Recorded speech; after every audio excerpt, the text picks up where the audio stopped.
Okay, good afternoon or it's evening, everyone. Evening. Good evening. Yes, I would like to welcome you on board to this 17th episode of our PMP Retrospective series.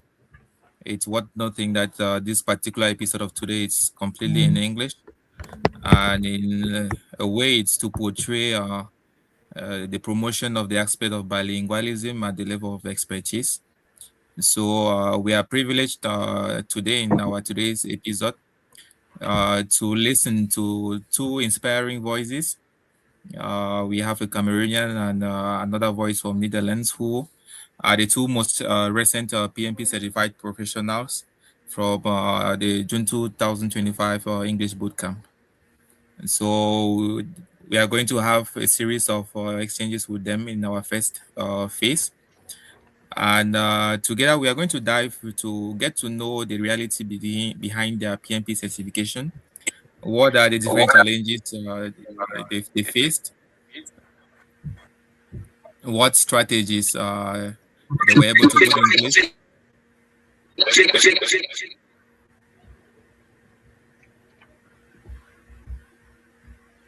Okay. What strategies they were able to put in place? What mindset do you need? And how transformation-wise has being PMP certified brought to them? So we can see that yesterday they were just aspirants, but today they are already certified and they can already share a great deal of value as to what makes the difference. So that is going to be all for our first phase for today's episode. And in the second phase, we will be very pleased to host among us a panel of guests who are as well distinguished leaders in the project management economy in Africa. And we are going to be having Okalwer from Kenya and Submissive Kumbom, who resides in the UK. So they are going to be accompanied by Isidore Funga, who are also going to share with us their different career journeys, the lessons they have learned so far, and in terms of perspective for what holds for Africa in terms of project management economy. So we are really happy hosting all those who have been able to connect this far. would hope that you share with us the countries where you are following this particular episode from. And in case there are any questions, we'll please you type them in the message box.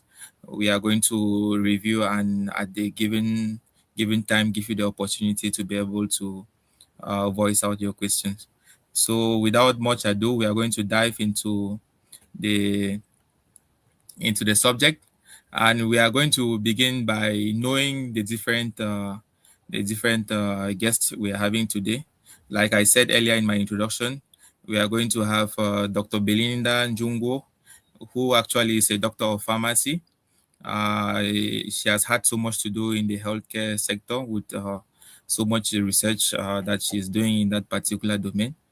So we are going to have her in during the first phase, and she's going to be accompanied by Ali Mbiatat, who is also a project engineer based in the Netherlands.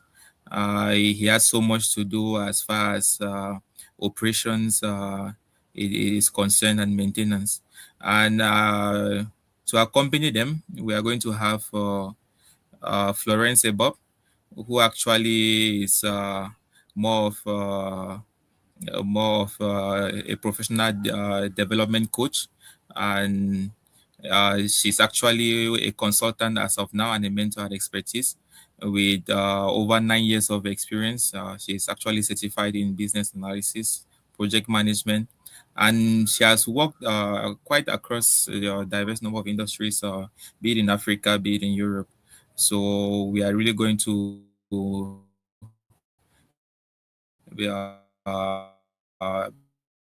be pleased to have an face. So you permit me, I would like to dive into the subject matter, and we would like to know. Well, this question I'm going to ask to Belinda and Alia. I think you'll be able to tell us individually, like to know if how they can capture their professional journey. So if we're to ask you in three powerful words, how do you capture the professional journey you've had through preparation until you acquired your PMP certification? What story exactly do you have to tell?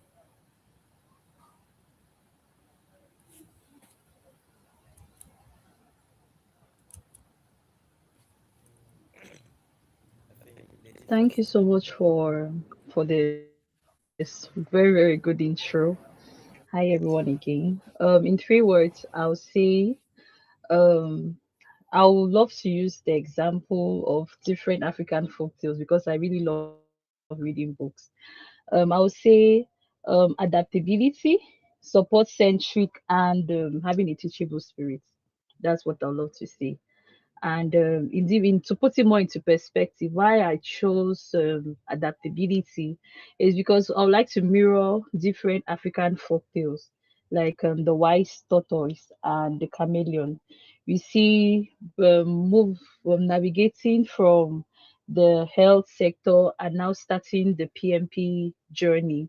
You have to be adaptable and support centric for me because I am a collaborative leader. I work well with people, so support centric for me is because I love being around people, and I love tapping from them too.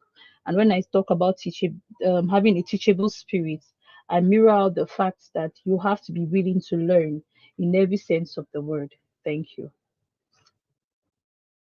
Okay, thank you so much. We really do retain more from your inspiration, being able to adapt, and also being open to be taught, and being collaborative. So thank you. Ali, can we hear from you too?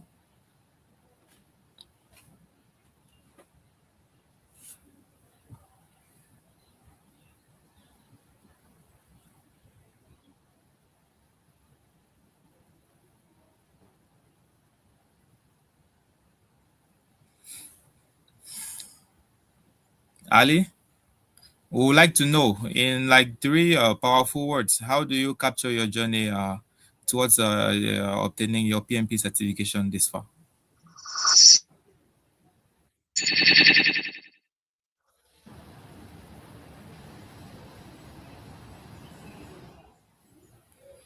Okay, we may likely be having some small technical issues. Hopefully, Ali, you could join us in a while. So we are going to move on, hoping to have you as time goes on.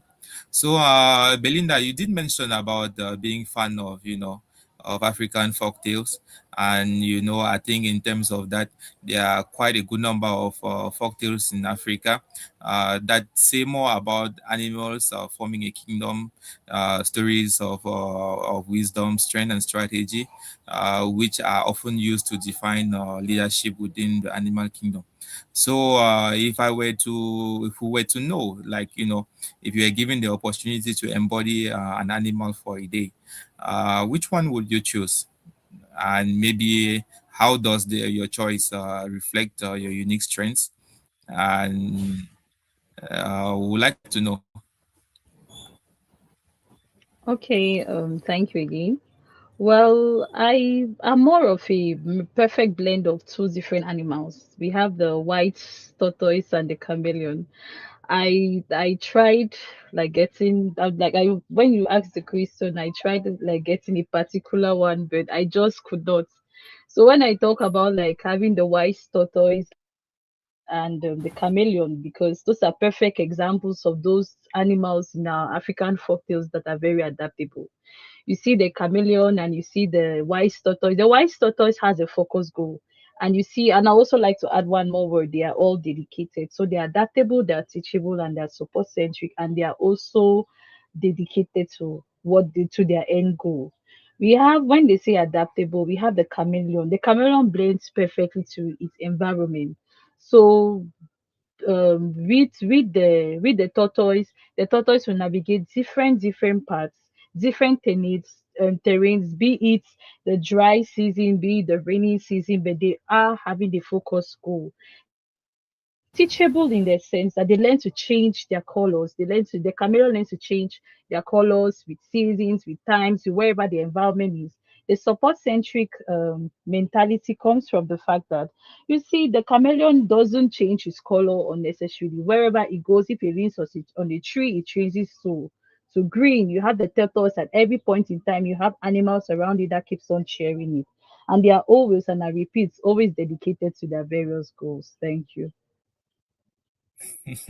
That is very interesting to know. And I think the choice of a chameleon, it actually says so much to me because I think one of the key fundamentals in project management is servant leadership.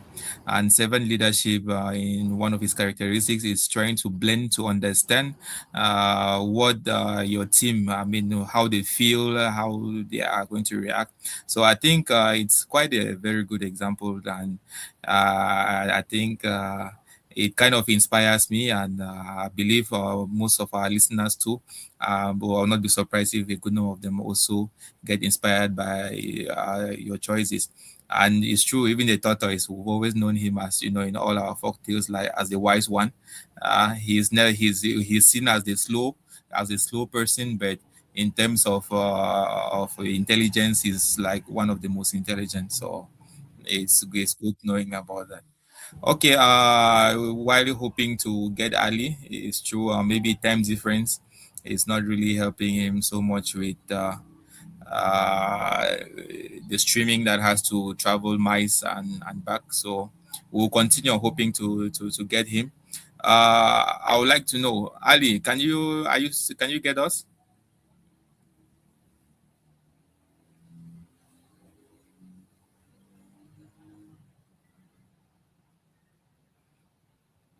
Okay, notwithstanding, Florence is with us, so we would like to know.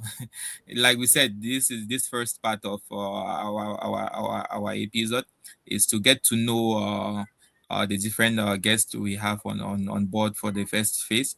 And like I said, Florence Ebob, she has quite an impressive CV, and I would really love to, encourage all our participants to, get to her LinkedIn profile. It's quite enriching, and it has knowledge in diverse domains. So, well, Florence, we would like to know. Like we spoke with Belinda about animals. Well, we know in geopolitics, it's all about nations. So I would like to know, if you had to be a nation, which particular nation would you want to embody, and or which particular nation as of now really embodies your values or your vision as per se? That's an interesting one. I think I would go for a nation that I admire a lot for different reasons, but I would say Mauritius. I would say Mauritius. And why do I say Mauritius? Because, first of all, it's by the sea, and that shows openness to the world, which is something that I personally work to portray.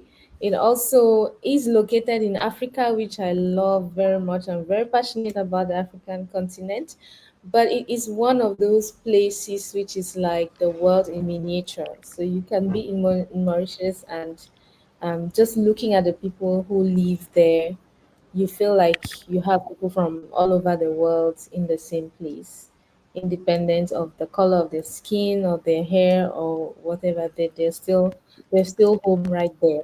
So it's that openness to the world, is that diversity, that internationality, that makes me choose Mauritius. So I want to be somebody who is open to the world, who has my mind, my horizons broad, who has diverse ideas, who doesn't limit herself based on maybe how she grew up or her nationality or her race, but is really open to experiencing all that the world has to offer. Thanks, Cedric. Okay, that is quite interesting. At least it comes to confirm that I wasn't wrong to recommending our viewers to check on your LinkedIn profile. To actually, at least when I went through, I realized at least you are that open, and you've not only worked in Africa, but you've been able to work in Europe. And you've been a consultant to many other firms in diverse industries. So I really align with the openness aspect that you just evoked a while ago. So we have Ali back online. Hopefully this time around we could get Yes. to hear Ali. Can you get us? Yeah, I get you. Do Okay, you? okay, wow, wow. It's good to have you back. And like we said, we are still at the level of breaking the ice, because Okay. before we get into the subject matter, it's good to really break the ice. And like I will say, in Africa, we are breaking the ice from the bottom. So it's good having you back. So we would like to know, like getting to know you in terms of personality. There is this famous movie I watched, like a cartoon, like they used to call it the Avatar. And in the Avatar, well, we're meant to understand that there were four particular elements that made up our space. Like you have the earth, or you call it rock. You have air, you have water, and you blend it with fire. So if I were to ask you, between these four elements, which one do you think represents your character the most? I would say the nature, because when I'm talking about nature,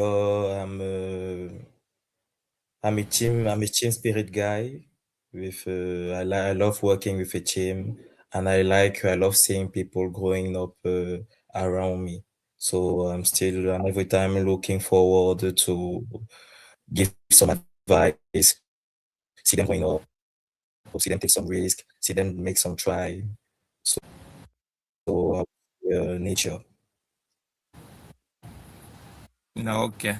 Like we said, it's true. In nature, you find the fire, you find the air, you find the earth, you find water. So you're wanting to make us understand that you are the Ah, avatar, because the water. avatar is the only one who masters these four elements.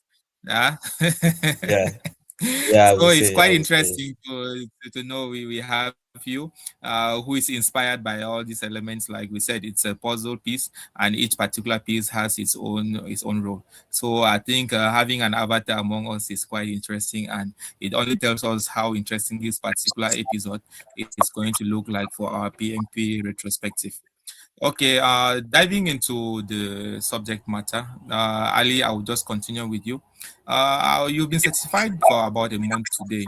I think I'm not mistaken about that. What can you Yeah. say was the defining moment that like pushed you forward? Was it the ambition? Was it the frustration, or did you see an opportunity that you had to get hold of it? What was that actually defining moment for you to engage into this journey?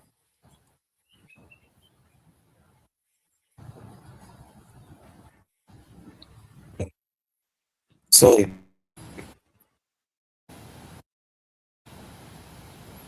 Hello,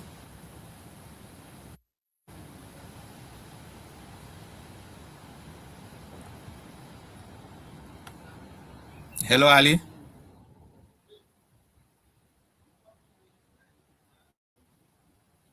Okay, sorry, we lost you again. Nonetheless, we'll continue. Okay, Belinda, in one sentence, if we were to say, why PMP in the first place? Do you think it was like unavoidable for you to take into the next step? Well, you said in one word, but it's one sentence, but it feels like I have more than one sentence. I have a lot of sentences to say. Well, Yeah. PMP really did feel like the next step for me. In one, I was intrigued. I just the word intrigued. I've been managing projects for a couple of years now, within school, out of school, and across different projects. But one thing the PMP did for me was I saw how those, because I was a member of my local chapter. So I saw how different the PMP holders managed projects. It was more structured, and with what demeanor, the different mindsets they had. So I felt there was something different they were offering that I didn't have. And it felt like the PMP was the ultimate badge for me, because it's not only about getting the name attached to it, but there's something definitely different about this couple of people that are managing projects and are making me intrigued.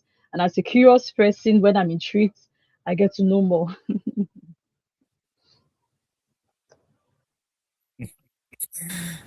Okay. Like you said, we asked for a sentence, but while you went in for a small paragraph. But like you said, it's very interesting to know. You push, loving to see persons around you, their ways of doing things, making a difference. And you said, why not you in your own place? So, well, we're going to continue in that particular line. So, we'd like to know, in terms of your profession, we would like to know what particular value has this particular choice of, like you said, you saw it unavoidable as the next step for you. So what value in your professional life has the being PMP strengthened?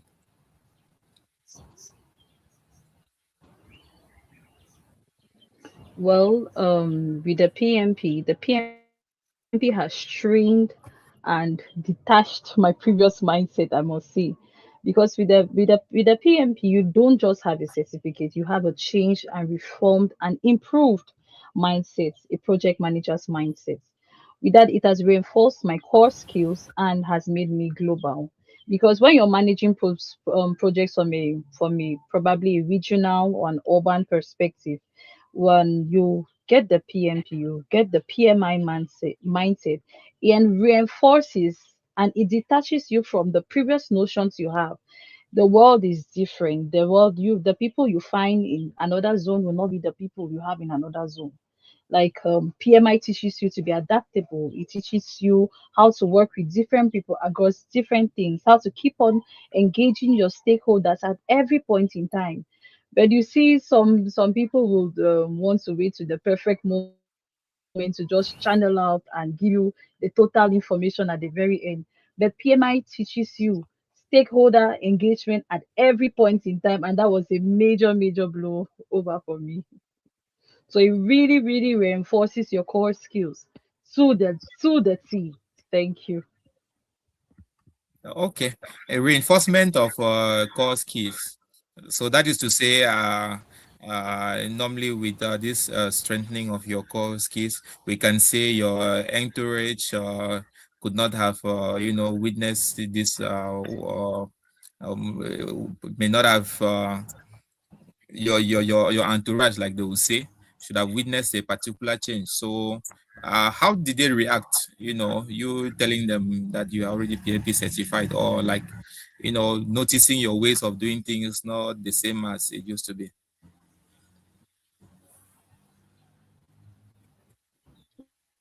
Well, most were curious and happy, and most were curious, I must say, because I come from a health field and pharmacy at large. So I don't just focus on pharmacy projects, but also manage projects out of pharmacy. And we have humanitarians and all the like. And most people are why the PMP? I have a family. Why the PMP? Why all the hassle? So you see, I explain the coreness and the difference with which the PMP showcases in managing your projects, because you don't just when you have the PMP or when you have the PMI mindset, the way you manage projects are different. It gives you a global. The main difference they went with the curiosity, they came, they asked, and most were happy. Most were, isn't this something for software engineers or for engineers or tech for finance? What are you a health pharmacist doing with the PMP? But not only am I able to manage projects, but I'm able to manage projects on the global level. I'm able to change narratives. I'm able to manage projects in a very structured manner. And it teaches me I am adaptable. I am able to engage different stakeholders across different domains. Thank you. Okay, so that really means that at least with their show of interest, you are able to engage them to, go down the same path as you. We really hope and count that at least someone tomorrow should testify that at least I got my inspiration for being PMP certified from Belinda. So thank you very much for that wonderful insight. I've been notified that Ali is back with us. So I will just take the advantage of it and to like want to know, Ali, it's just been about a month ago that you were certified. Want to know what actually was the defining moment that like pushed you forward into having this certification? Was it maybe ambition? Was it maybe a frustration, or did you see an opportunity that you thought the only door to having that opportunity was being PMP certified? On my side, it was first curiosity and also ambition because as a project engineer, I was working on a big project and I wanted to understand how the project worked. Because when you are working on the project, you are too focused on the specific technical domain, and sometimes you don't know the way to uh, tackle some action, the way over to manage the project. Maybe you can forget some aspects. And I thought taking this exam, taking this certification will allow me to understand how project management work, not to focus only on technical aspect, but also on safety, on quality, on communication aspect. That was really a good asset um, in the during my PMP certification. So that was the main reason. Not only learn, also soft skills, not only technical skills. Okay. Thank you for that encouragement. And like you rightly said, it's a matter of a different way of doing things, a different set of skills, soft skills that you got to learn. And given that some of the things you already had to do them day to day, but not really knowing how to follow a structured pattern, but having the PMP certification helped you more to be able to overcome all of that. So if you were to look back and we ask yourself what you would what top priority did you have when you actually made this decision, like looking back in the days, what was your top priority when you made the decision of being PMP certified? Please, can you repeat a bit the question? I don't top priority. Okay, like to know before going in for this exam, did you have anything Yeah. like a top priority you wanted to achieve?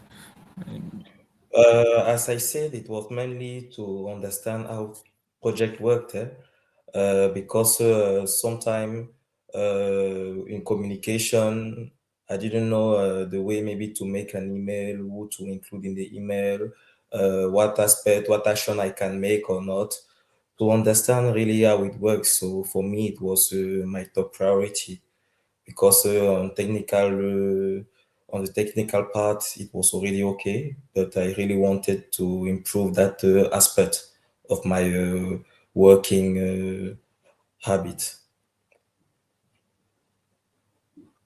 okay. Okay, yeah, thank you for that insight. So, how did your entourage react when they learned that you were PMP certified? They were all happy. Yeah? They were all happy. They encouraged me to continue getting certification, and they were also impressed because I received a lot of congratulations from my past colleague, and they know now that with this certification, I'm able to take more responsibility, and I have a concrete certification that allow me to manage myself a project, and yeah, they were all of them happy. Okay, okay. Thank you. So we can say you are in possession of a master key that can be able to open several doors for you. So we can only congratulate you once more and wish you all the best as you pursue your career, especially as far as project management is concerned. So we won't continue without hearing also from Florence. Uh, Florence, are you still with us? Yes, I am sure. Okay, okay, okay. So we'd like to know, you are a mentor, so your way of seeing things may not be the same as our colleagues who just recently PMP certified. So we'd like to know, what is the core belief, or what actually convinced you or inspired you to take the leap as a mentor? Well, before being a mentor, I also was like Belinda and Arley, candidates who went through that process, who got certified, and I know what it means to put in the dedication and the effort, the discipline, even when other people don't understand, even the financial investment and everything. But yeah, to go through that journey and to succeed. And I also know that I wouldn't have succeeded if I didn't have help. I had help from people who were there to advise me, orientate me on how to go about the whole thing, and throughout the process to encourage me to keep going even when it was difficult. So, in many areas of my life, I recognize the value of getting help from others just to keep you going another day. And that's what inspired me to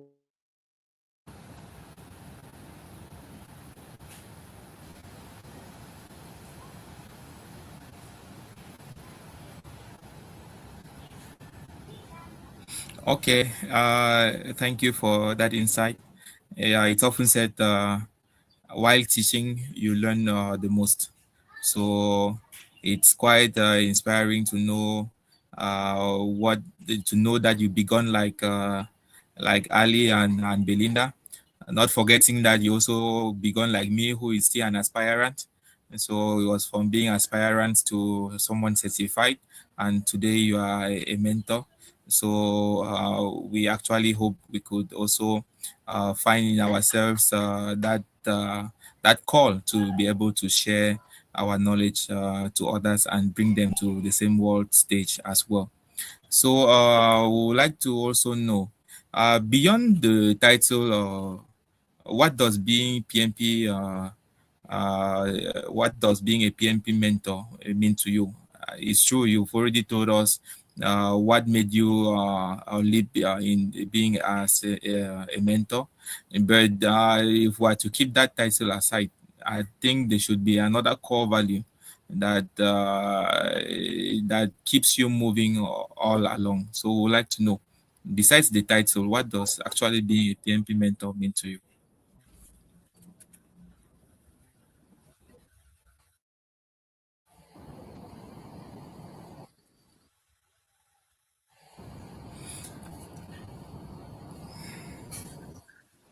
Hello? Hello, Cedric. Is that Hello? for me? Can you hear Yes, me? that is for Florence. Okay, I do apologize that my network kicked me out. Um, I I don't know if you have asked another question other than the one I started answering before I No, opened up. okay. No, okay, okay, okay. No, first we requested what conviction or what inspiration made you to take the leap as a mentor.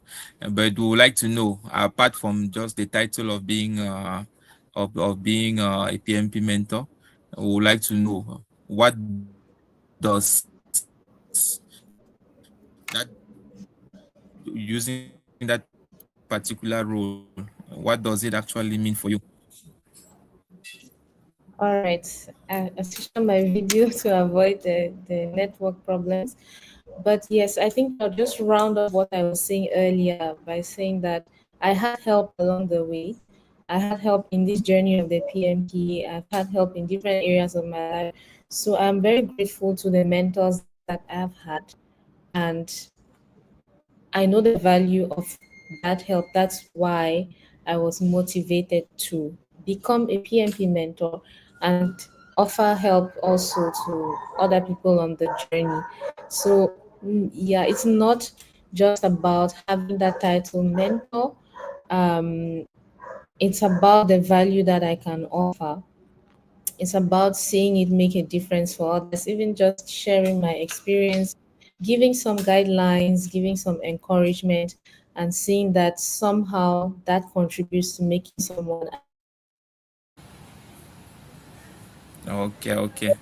Okay, with others. thanks so much. That be the case. Yes, being a mentor, being able to accompany others to as the same way you were accompanied. But why the choice of expertise? I think maybe you could decide to, coach other persons like individually or with other associations. But why the choice of expertise to associate as a coach? Yeah, it's a very good question. Ever since I got my PMP, I have had people reach out to me to find out how I did it, to get some advice, to get some orientation, to get some tips. And I've been doing that individually, just like that in an unstructured manner. But I had the privilege of knowing expertise as an organization and the people who run expertise. And I do believe in their vision. Making people and businesses better is something I strongly resonate with. I associate with organizations when I believe in them, and I know that um, achieving their goals is achieving my personal goals as well. So when expertise presented to me this opportunity of becoming a mentor, I looked at an organization that I resonated with. I looked at an activity that I found rewarding and as a means of giving back as well. And the two pieces fitted very well together. So that's why I decided to go with expertise and be a mentor with them. Yeah, okay.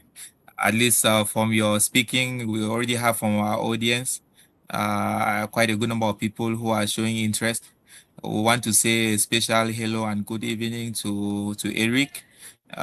We also have Clement who is with us. We want to say a special good evening. Those also are part of the alumni and also the new PMI chapter, which is being opened in chat. So thank you for always being around. So like we said, for as concerns questions, we'll take questions in the chat. So if there are any questions, don't hesitate to table your questions in the chat. At the appropriate moment, we'll attend to it.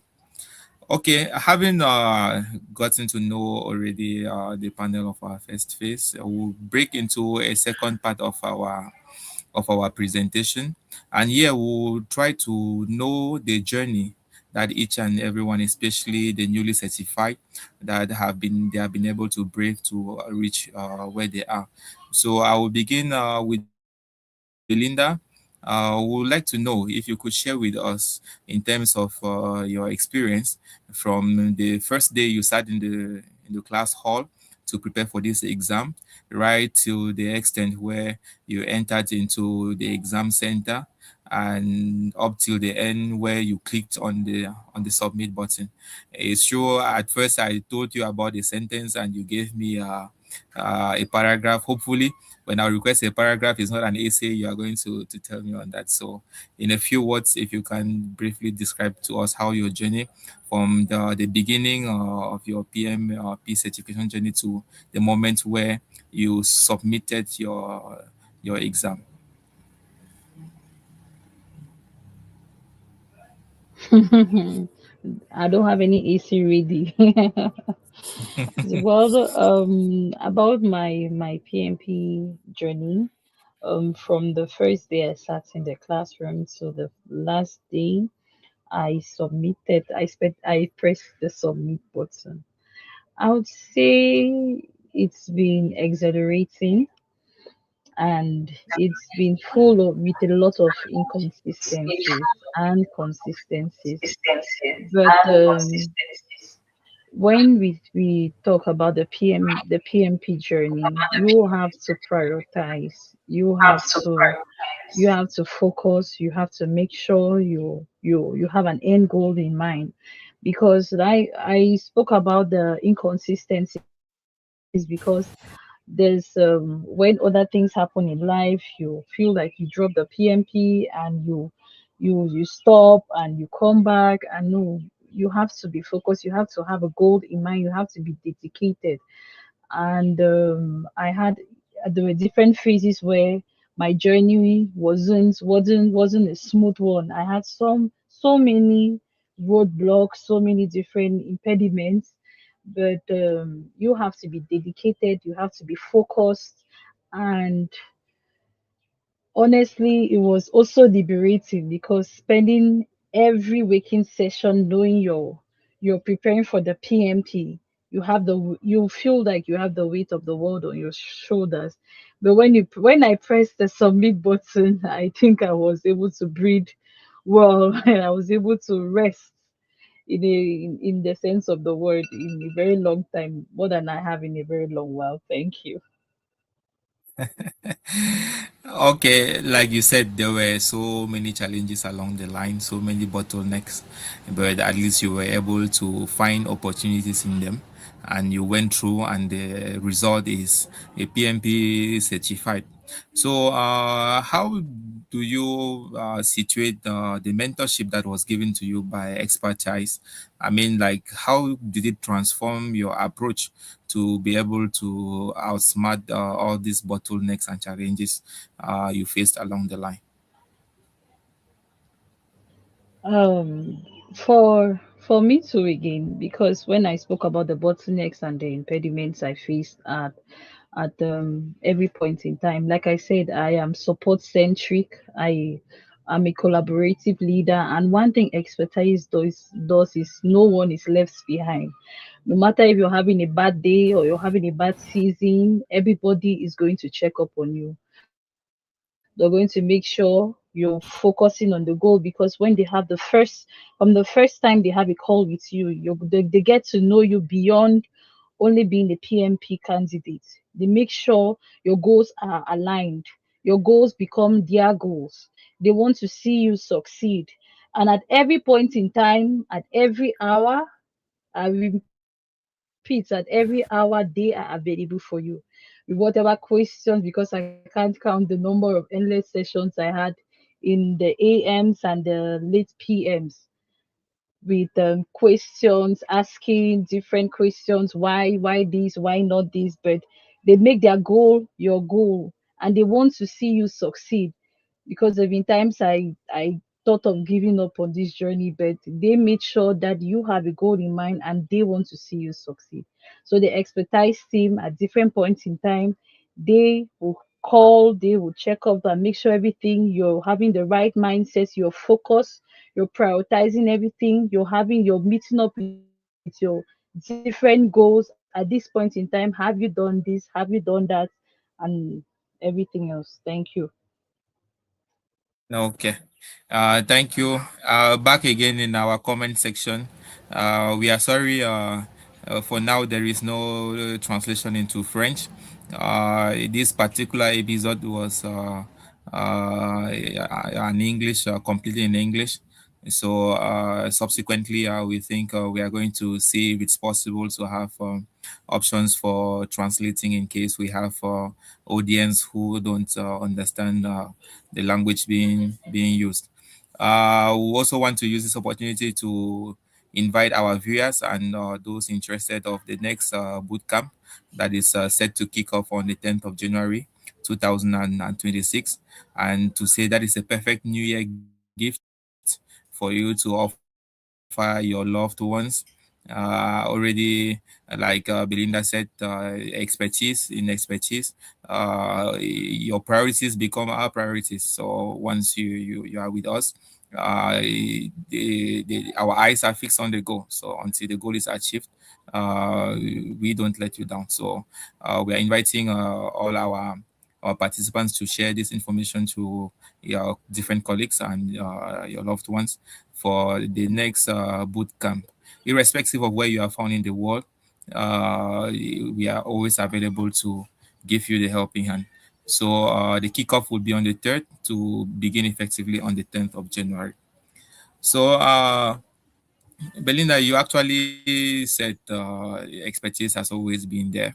And so I would like to know, you talked about the AMs and the PMs, mentors always being available to be able to answer your worries. If we were to ask you which of the mentors in expertise inspired you the most, and why?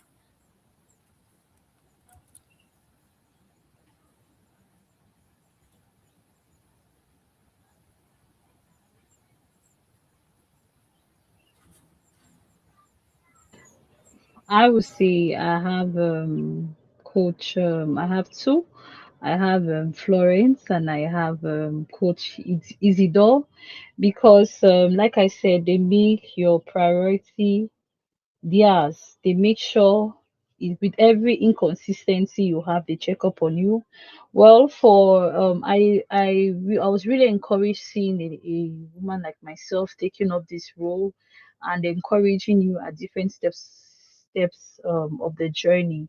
When we had because we have practice sessions, and in different points in time when they she embodies the PMI mindset in everything she did. When you have an answer, she explains why.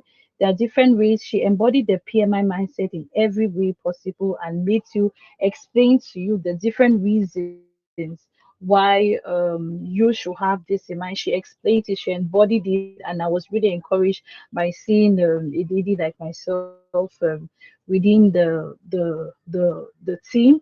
And also talk about Coach Isidore.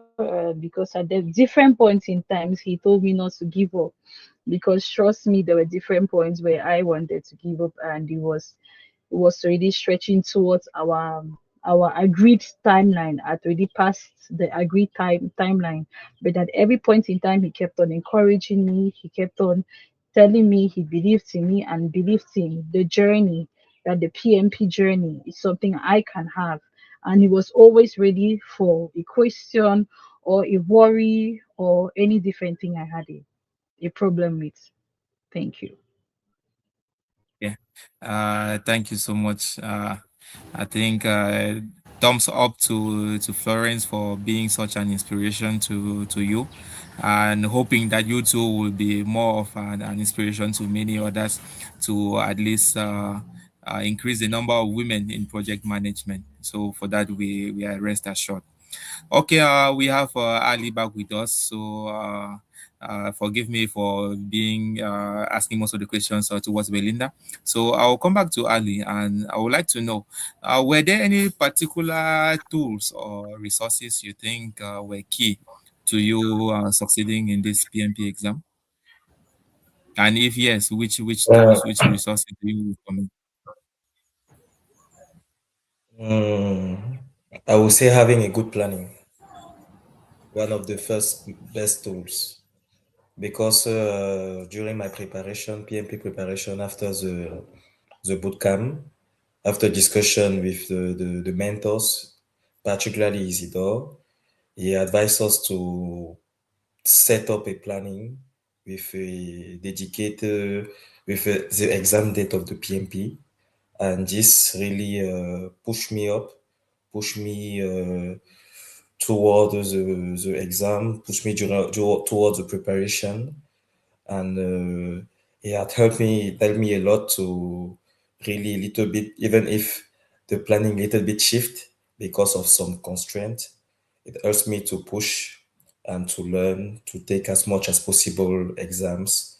So yeah, the planning was a really good tools. No, okay.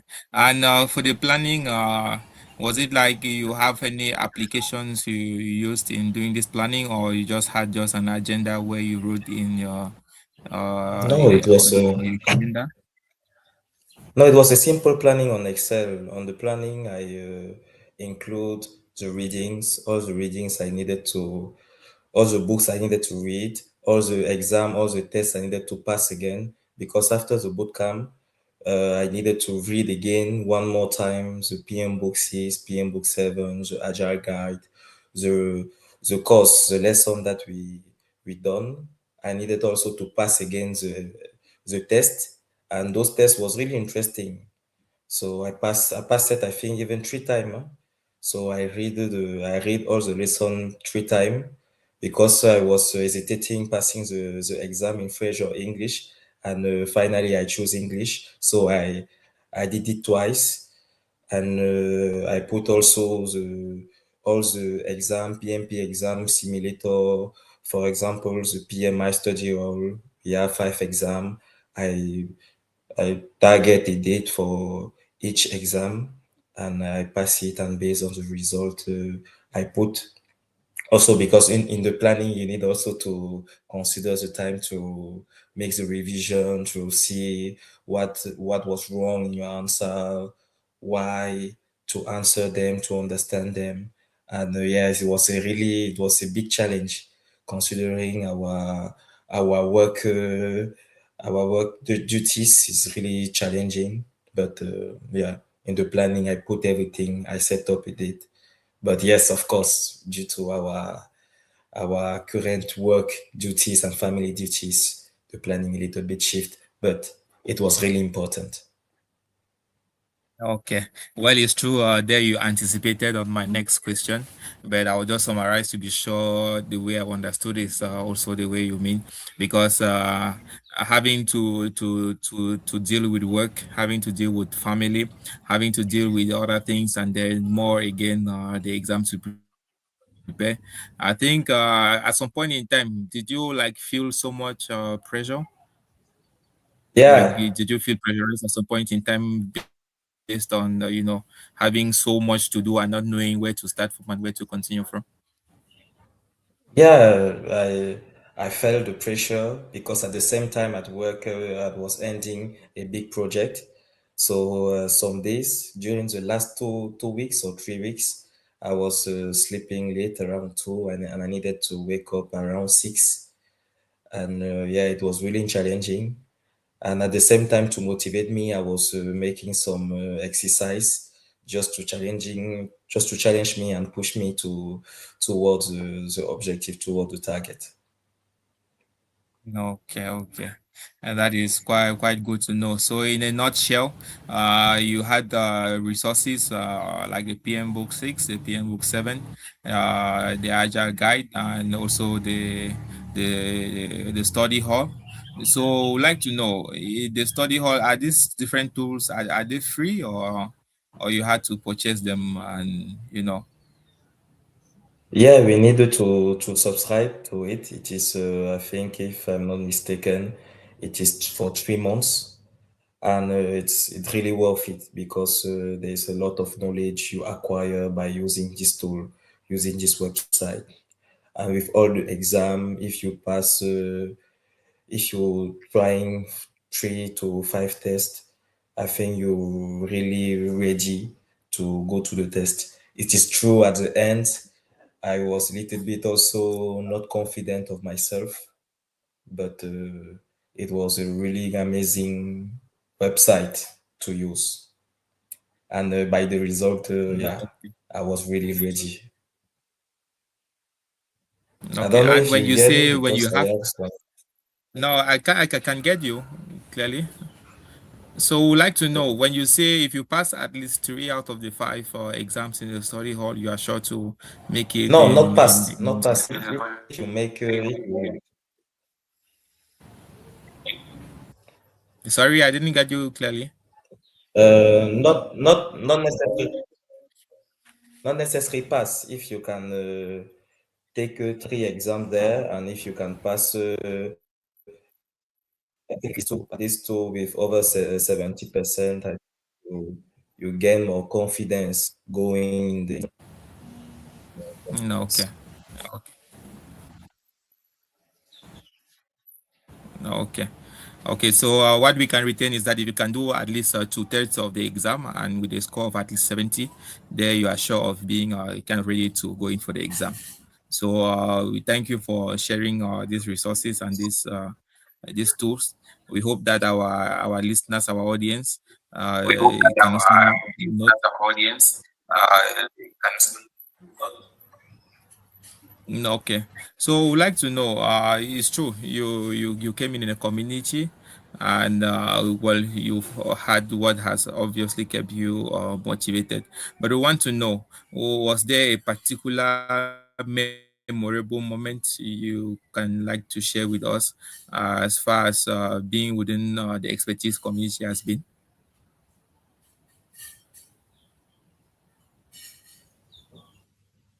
Yeah, during my PMP preparation with some aspirants, we set up a WhatsApp group.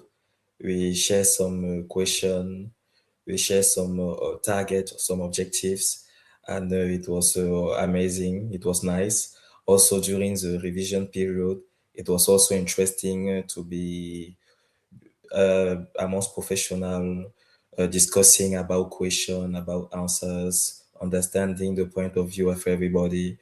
It was really good memories. It was really nice, and yeah, from that you're learning a lot. You're learning a lot.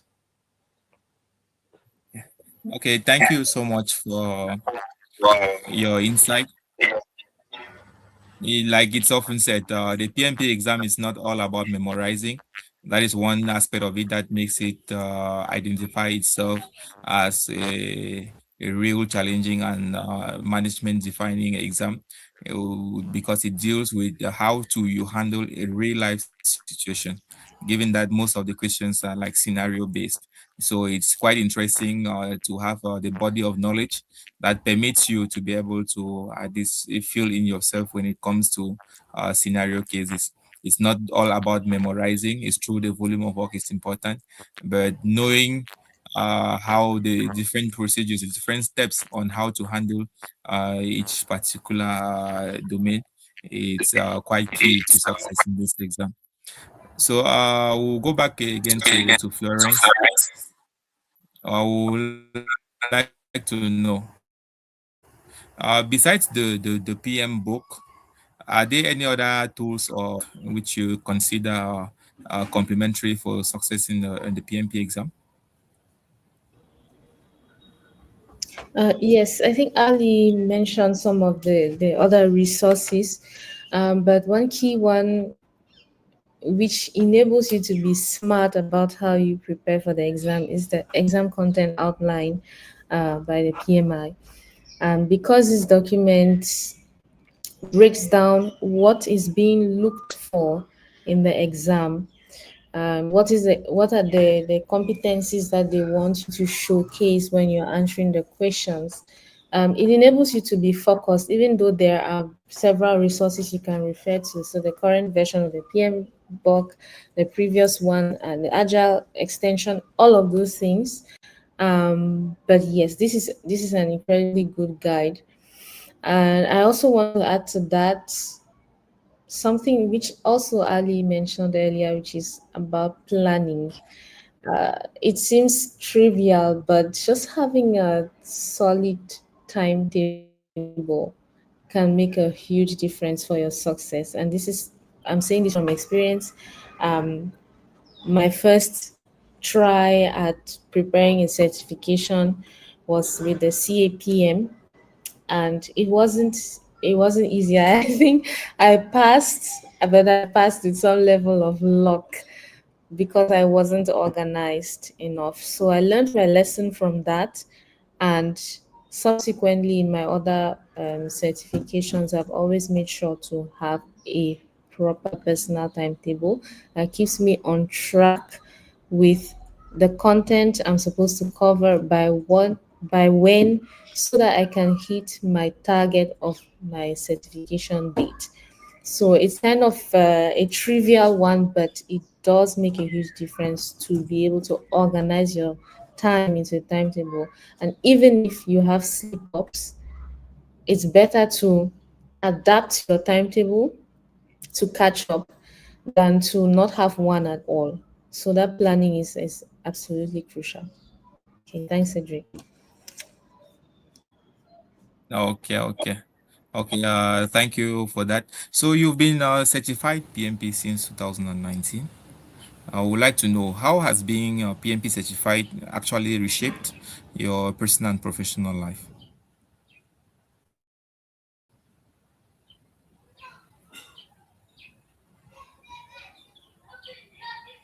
Sorry about that, I was muted.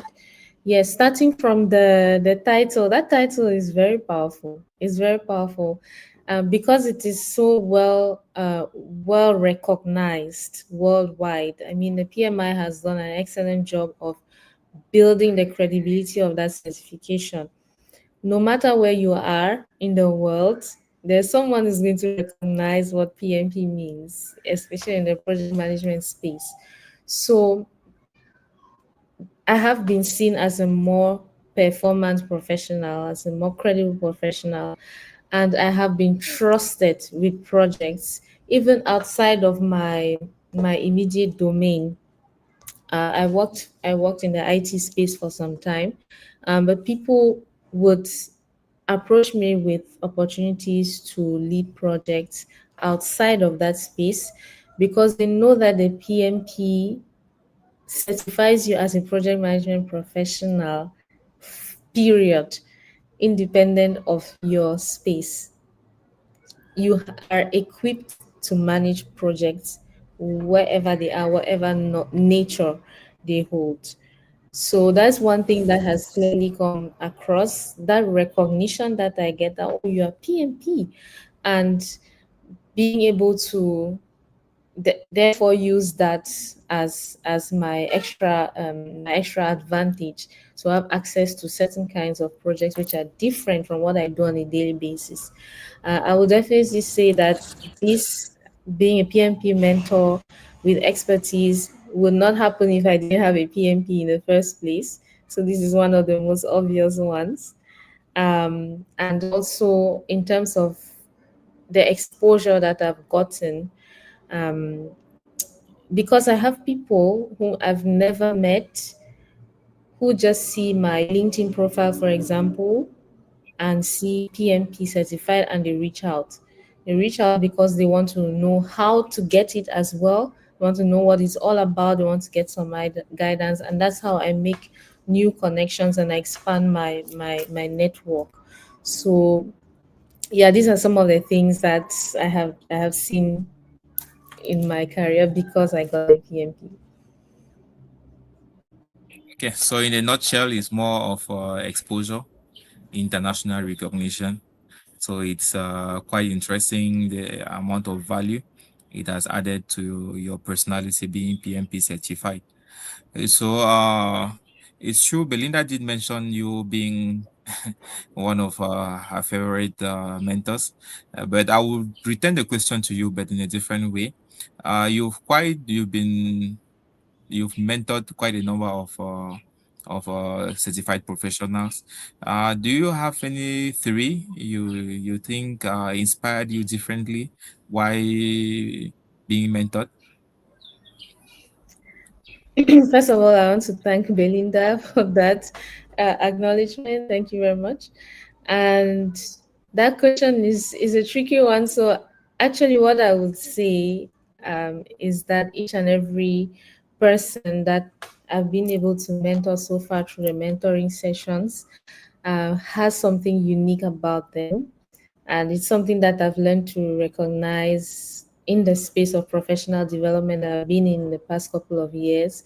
People come with their different stories. You can never really compare people's journeys and rank them. Um, they come with different stories and different contexts, like Belinda coming as a pharmacist, and someone else coming maybe as a construction professional.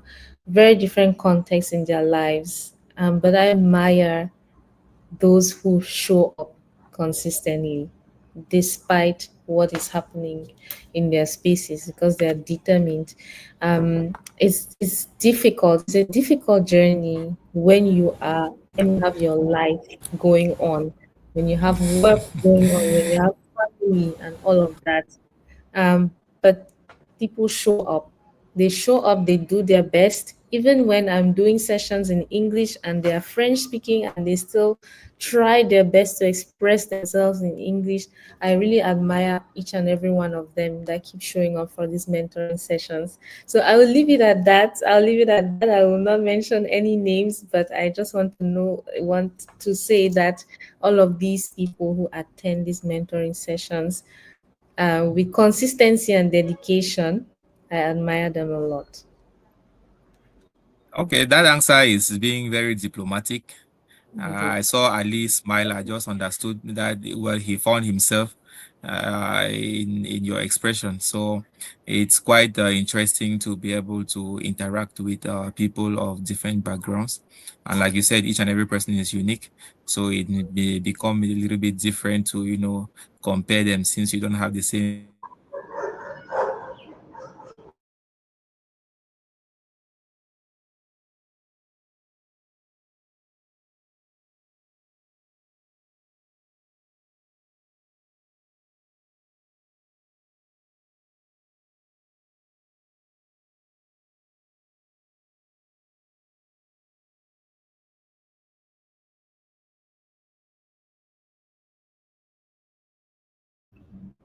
It looks like Cedric has an internet challenge. So let's just give him a few minutes.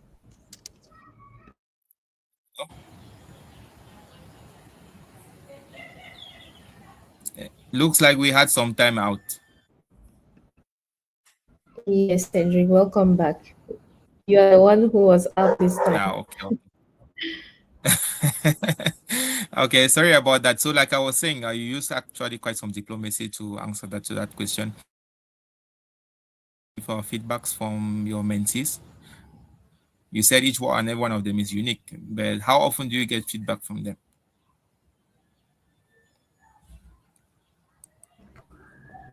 Please, can you repeat the question? How often do I? How often do you get feedback from your mentees? Hmm. I do, because of the way expertise structures these mentoring sessions. I do get feedback at the end of every month. But once in a while, people at least that I get to interact with outside of these sessions, like Clement there, hello Clement, I see you, thank you, uh, would give me some feedback in some form. When they are, for example, celebrating their PMP, achieving their PMP, then I can get tagged. So apart from this monthly feedback, because expertise is so particular about quality and ensuring that the candidates get the most value, they don't play with this. So definitely I'm evaluated every month, but I get appreciation, just like Clement is doing, and what Belinda did on these unplanned or unscheduled occasions. Yes. No, okay. Okay, thank you. You like said earlier that when expertise offered you the opportunity to be a mentor, when you looked at their plan of action, you actually got so inspired and it matched with your vision and what you had aspired to do. So that was then. When you look at expertise today and you think about expertise tomorrow, in terms of project management, what trends do you observe? I do see an organization that has a vision for the long term and a vision to really impact. It's very bold. Um, they're saying they want to make people better and make organizations better, and they're using project management to do that. Um, with the number of people that are being certified, and we can see all of these celebrations happening regularly, definitely they're helping to build a pool of experts who know how to do project management with the right values, and that is changing them, changing how they work, changing how they look at things, a mindset, as Belinda said, and also changing their environment, changing the work that they're doing, the businesses that they're working in or that they have. So, and this number, there's no limit to it. The more people are getting certified, the more people are getting exposed through these and this initiative of this retrospective, for example, these events, the more you have a growing workforce, or a growing pool of professionals, especially in Africa, who are getting equipped in project management and doing project management right.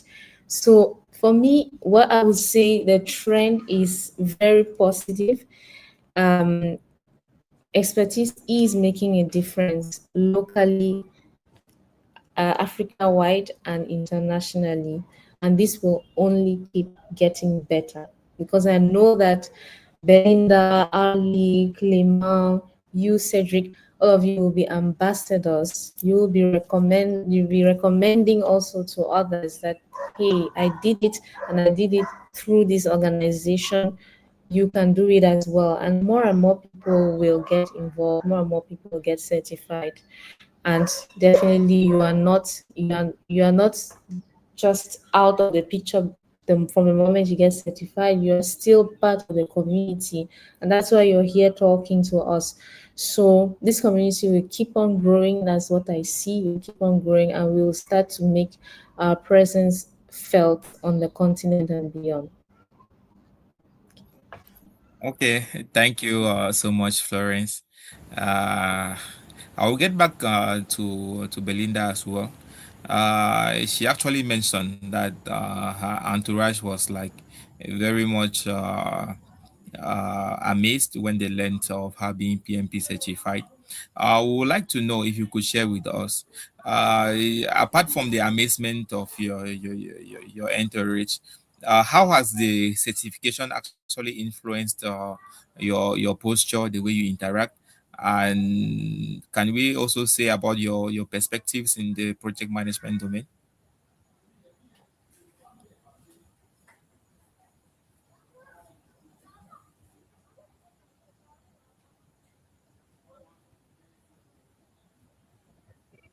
Hello, sorry, network issues. Please, can you repeat? Okay, we would like to know, given that your colleagues were very much amazed, knowing that you had become PMP certified, or we would like you share with us how this certification has actually influenced your posture or your interactions at your job site, and what perspectives do you actually see having this certification as far as your work is concerned. Well, in total, when I spoke about my colleagues, like Ali rightly said, we have soft skills.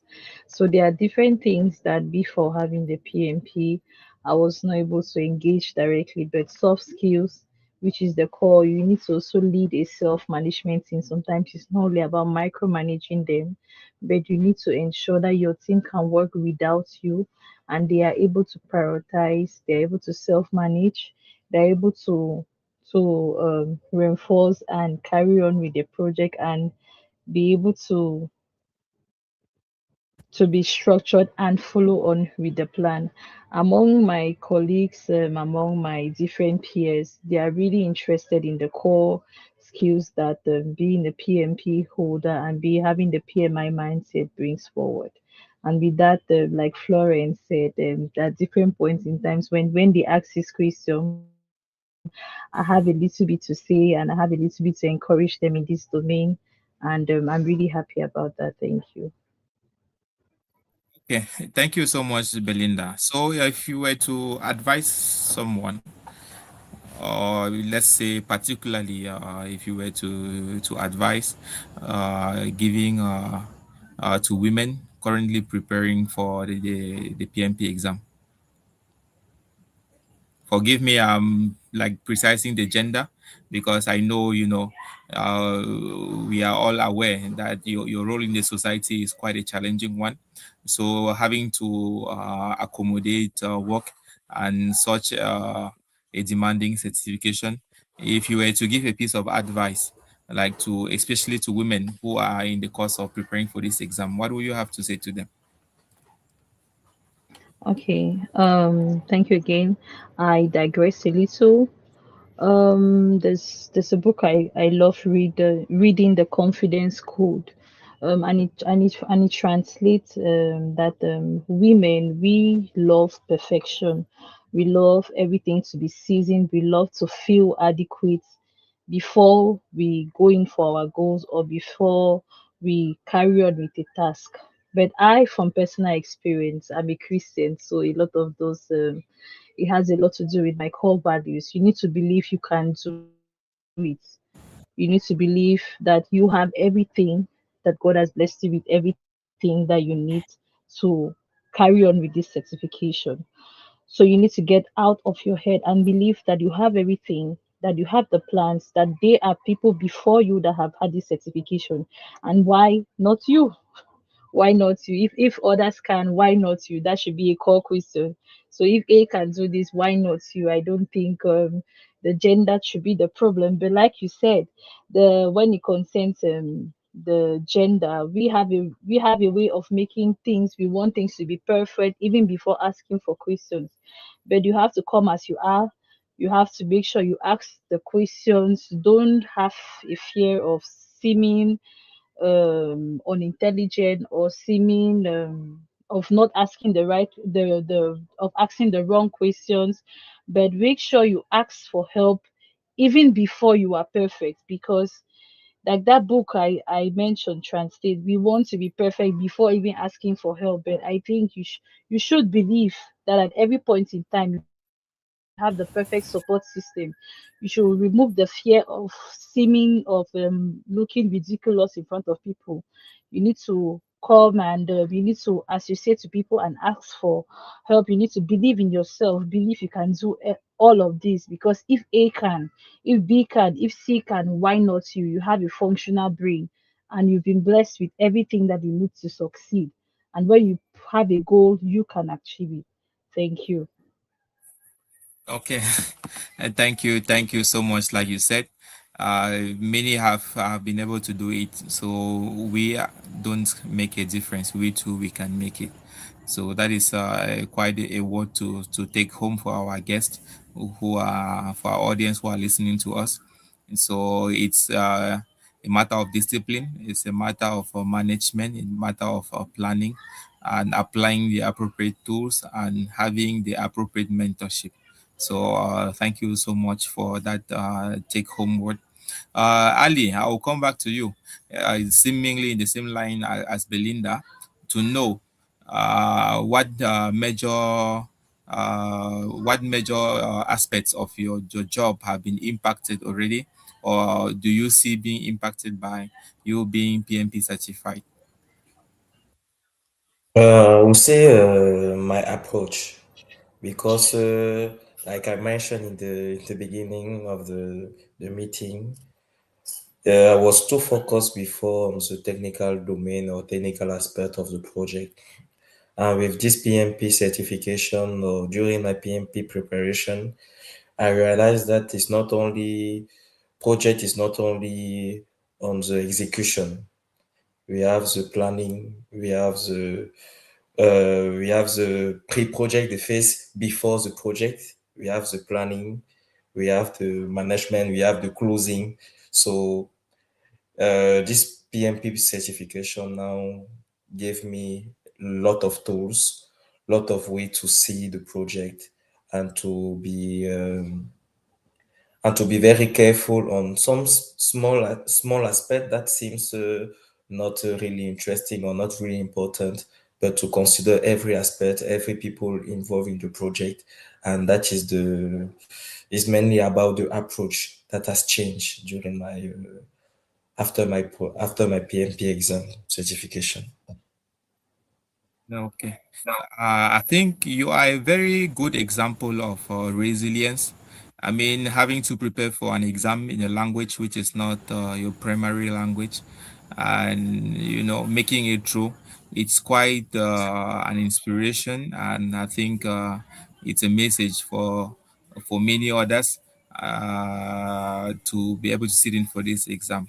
So we would like to know if you were to give out a take home message, because we know there are so many who are still not really very certain, or are still unsure, or are still hesitant about pursuing a PMP certification. If you were to give a message for such kind of persons, what message would that be? I would say the PMP certification is a really game changer of your way to see things, to see even life, because really, on my point of view, life is project. Everything in our life is project. So taking the PMP exam is not only designed or dedicated to engineers, but to everybody. And having the PMP exam will allow us to also well manage our life. So the advice is trying, taking it, and yeah, set up a date, the exam date for the PMP, and with the exam date, you have the pressure, and you will make it. Okay, okay. Thank you for that insight. We are about rounding up the first phase of our 17th episode of our PMP Certification Retrospective, but we won't round up this first phase without having a take home word from our expert mentor, Florence. Florence, we would like to know, what particular message can you give for aspirants or persons who intend to pursue PMP certification? What I would say is, first of all, have a very clear why, a very clear reason why you want the PMP, because this is what will carry you through um, when the journey gets intense, and it will. Don't just do it because everyone else is doing it. Take the time to figure out why this certification for me and for my career path. Why do I need it? Why? So this is one thing. And the other thing I would say is just jump in. Just jump in. Um, there's some piece of wisdom that I heard, that time will pass anyway. So this year, this new year 2026, for example, will come and pass anyway. So it's better to make use of it to make a difference in your life than to just let it pass. Because at the end of the day, at the end of the year, for example, you will have an Arley, you will have a Belinda who would have gone from non-certified to certified. And if you are hesitating and just not doing the work, or postponing the exam and all of that, at the same point in time, you'll be non-certified while they're certified. Same time has passed. So just go for it, do the work, and reward yourself with the success at the end.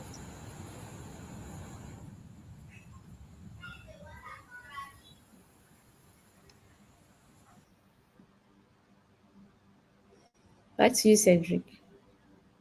Okay, like you said, that time waits for no one, and that even at the end of the year, we are going to have a Belinda, we are going to have an Ali, we are also going to have a Sohail Bashir, who is has been following us from Pakistan. He also had his own certification this October, this year 2025. So that is to say, determination is the key. Like you said, having the correct answers to the why, it's quite a great deal of motivation already. So we are thanking you all who have participated in the first panel of the first phase.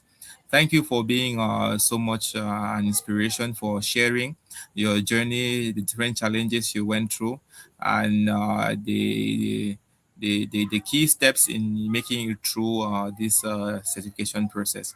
So we greatly much appreciate, and we are counting on you all, like Florence said, to be ambassadors of expertise, not only expertise, but also the PMI as well, to contaminate those besides us with our different mindsets, our different ways of working, so that we can have a project economy, a project management economy that will flourish in the years ahead. So we are going to transition shortly into the second phase of our retrospective for today, which is going to welcome on board two experts in the international experts in the project management domain, and as well as to continue with our consultant, our expert mentor, Florence Ebob. So I would just want to transition slowly into this second phase by presenting to us uh, the panel of our second phase, which is constituted of Okal Ware. From the introduction, he's actually a construction project manager who has previously worked with Superior Homes in Kenya, and currently is a trainer at the PMI, and he's also involved in so many social projects as far as the PMI chapter in Kenya is concerned. He has had over a decade of experience in building engineering, interior design, and project management. It is worth noting that his expertise so far has encompassed mastered planning, gate community development projects, general construction management projects, real estate management, and quality control. And we would like to let you know that he too is deeply committed in delivering sustainable and high quality with well coordinated projects with a very strong focus on efficiency, innovation, and long-term strategies that shape the future of the construction industry. Besides being an expert in construction work, Okal, where is also uh, a volunteer at, uh, at the Bingo Hawks basketball team. This is quite an initiative that was being put in place at the grassroots and was initiated and dedicated to nurturing young talent and impacting life skills through sports. While working alongside a very passionate team, he also leverages community engagement and social media outreach so as to inspire local support and create a very important lasting impact. Second on the panel, we have Submissive Akumbo, who also is a seasoned IT and cybersecurity professional with over 18 years of experience in network architecture, security engineering, IT project management, and he holds quite a multitude of international certifications, among which are PMP certifications, mostly related to the IT sector, alongside multiple Cisco credentials. And all of this only go a long way to demonstrate his expertise in designing very secure infrastructure, managing very complex projects, and leading technical teams. So, Submissive has a career that spans roles in so many pre-sales engineering, technical training, and infrastructure deployment for multinational organizations, where he has consistently delivered innovative, cost-effective solutions. He too combines a very strong technical acumen with strategic leadership, and this only fosters him to ensure efficiency, compliance, and resilience in the IT sector as far as IT systems are concerned. And it's also good to know that beyond his professional achievements, he has actively contributed to community development. He is also has had so much to work with the PMI Cameroon chapter and has been a very long-standing tutor in moral education initiatives. It's good to know he's fluent in English and French, and he also leverages his talents at a global perspective while using a very collaborative approach to drive impactful results in cybersecurity. We also have in our panel of guests, well, it's going to be a reintroduction of Florence Ebob, who actually is a consultant and a trainer, a business analyst from the PMI Cameroon chapter. And she is also a mentor at Expertise. And she has long had the PMP certification, I think, since 2019. And to know that she is quite versatile as far as IT is concerned, she has quite a great deal of experience, especially in business. She has been certified in business analysis, a project manager with so much agility, and also an entrepreneur with so much to do as far as volunteering is concerned. She too has been able to work across diverse industries in Africa and in Europe through diverse sectors from telecoms to pharmaceuticals and also professional development. It's worth noting that Florence specializes in designing and implementing solutions that drive sustainable change. She's very passionate about learning and about growth, and that is why she has actively engaged herself as a volunteer, especially in areas of training and mentorship, which go alongside to foster collaboration and innovation through diverse perspectives. So these are the three guests we are going to have, whom are going to enlighten us on a broader scope of what the project management economy, what future it holds, and what perspectives for Africa and the world at large it has. So I would like to welcome you all on the panel in this second phase, and our audience would at least like to hear a greeting and maybe a complimentary introduction from you. So, Okal, Submissive, and Florence, just a brief salutation before we dive into the second phase properly.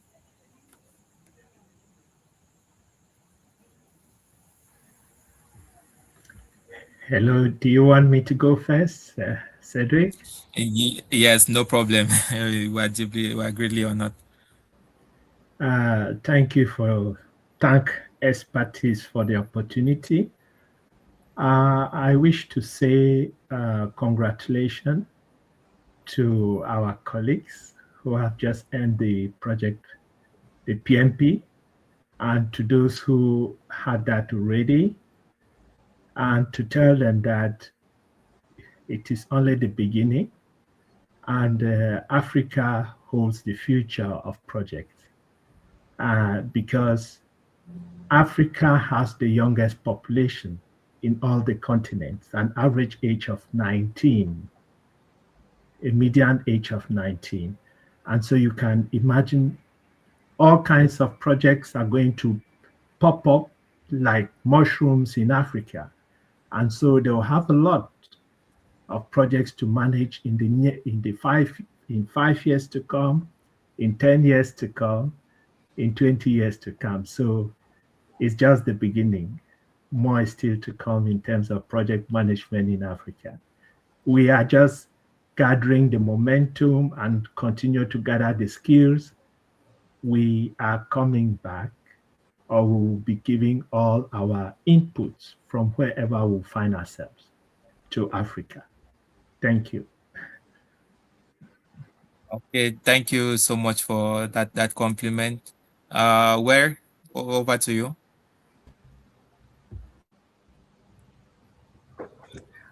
Thank you so much, Cedric, and thank Expertise for having me today. My name is Okal Edwinwere. I've been introduced, and I'm really, really happy to be here today with you guys. Really looking forward to an interactive session and share the knowledge I have from the experience I've been able to garner during my working years in the construction industry. And I'm really, really, really glad to be part of this panelist, having worked closely or as I say, online with Florence. I know the amount of passion she has with spreading the project management life skills and all the other PM goodies to the rest of the youths in Africa. As a submissive, I put it, we really, really don't have an excuse. We have all the data that we need. You go to YouTube today, they'll tell you the same thing. You go to Google, you Google it, where to go invest next, which is the next biggest market in the world. All roads will lead you back to Africa. So if you're an African, you're in the right place, and we need to just start doing things. We have engaged a lot, we've been helped a lot, and people have realized that no one else is coming to build this continent. It's up to us. So we better gear up and be ready. So I'm really, really hoping that today's session is going to inspire the next youth out there. It's going to inspire the next project manager or uh, the next person who wants to take on the PMP certification. And I'm really, really glad to share my story and to be part of this panel. So thank you very much, and really looking forward to an interesting session. Thank you. Okay, thank you so much, Okal. I'm sorry for not pronouncing the second name with the correct accent, but at least your introduction has made me correct. Yeah. It's Were. So Okay. thank you so much, and we greatly look forward to having a share in your experience on how far you've gone and how you do to keep yourself as competitive as you've always been. So, well, for Florence, I think we already had about Florence, but I think it will be good again to get from her. So, Florence, just a brief compliment to your introduction. What I'll add is one of the best experiences that I've had is to learn. through people, and yes, people from all over the world doing different things. I'm very open to that, and that has really shaped my perspective on life. And that's what I just want to add, that just keep an open mind, um, especially when people are doing things which are very different from what you are used to. This is where the light bulb moments come from: creativity, innovation, and all that you can think of. And I think this is what we're also trying to achieve through these conversations. And I'm very glad to be here to share my piece and also learn from the other panelists here. That's it from me. Yeah. Okay. Thank you. So we'll begin right away with Okal. You've actually led construction and you've actually built environment projects in Kenya. Could you share with us a defining moment when project management became a core part of your professional identity?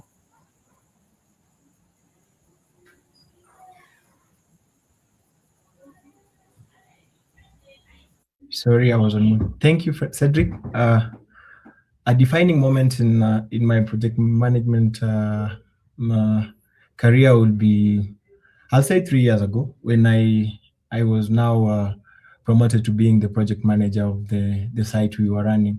Now, this was a 105 acres piece of land, which we were constructing 375 units.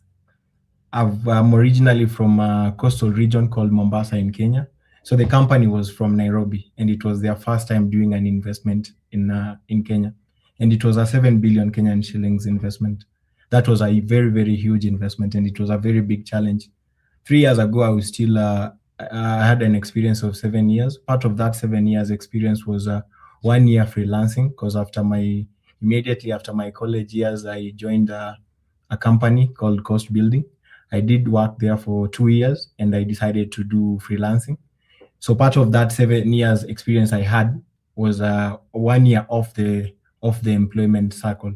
So when I got back to it, I started as a clerk of works and involved periodically to being the project manager of that site.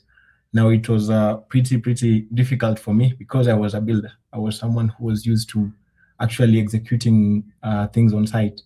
And that's a totally different way of running things away from being a project manager. So when I was promoted to being the project manager, I needed a tool which could help me maneuver through that task which was ahead of me.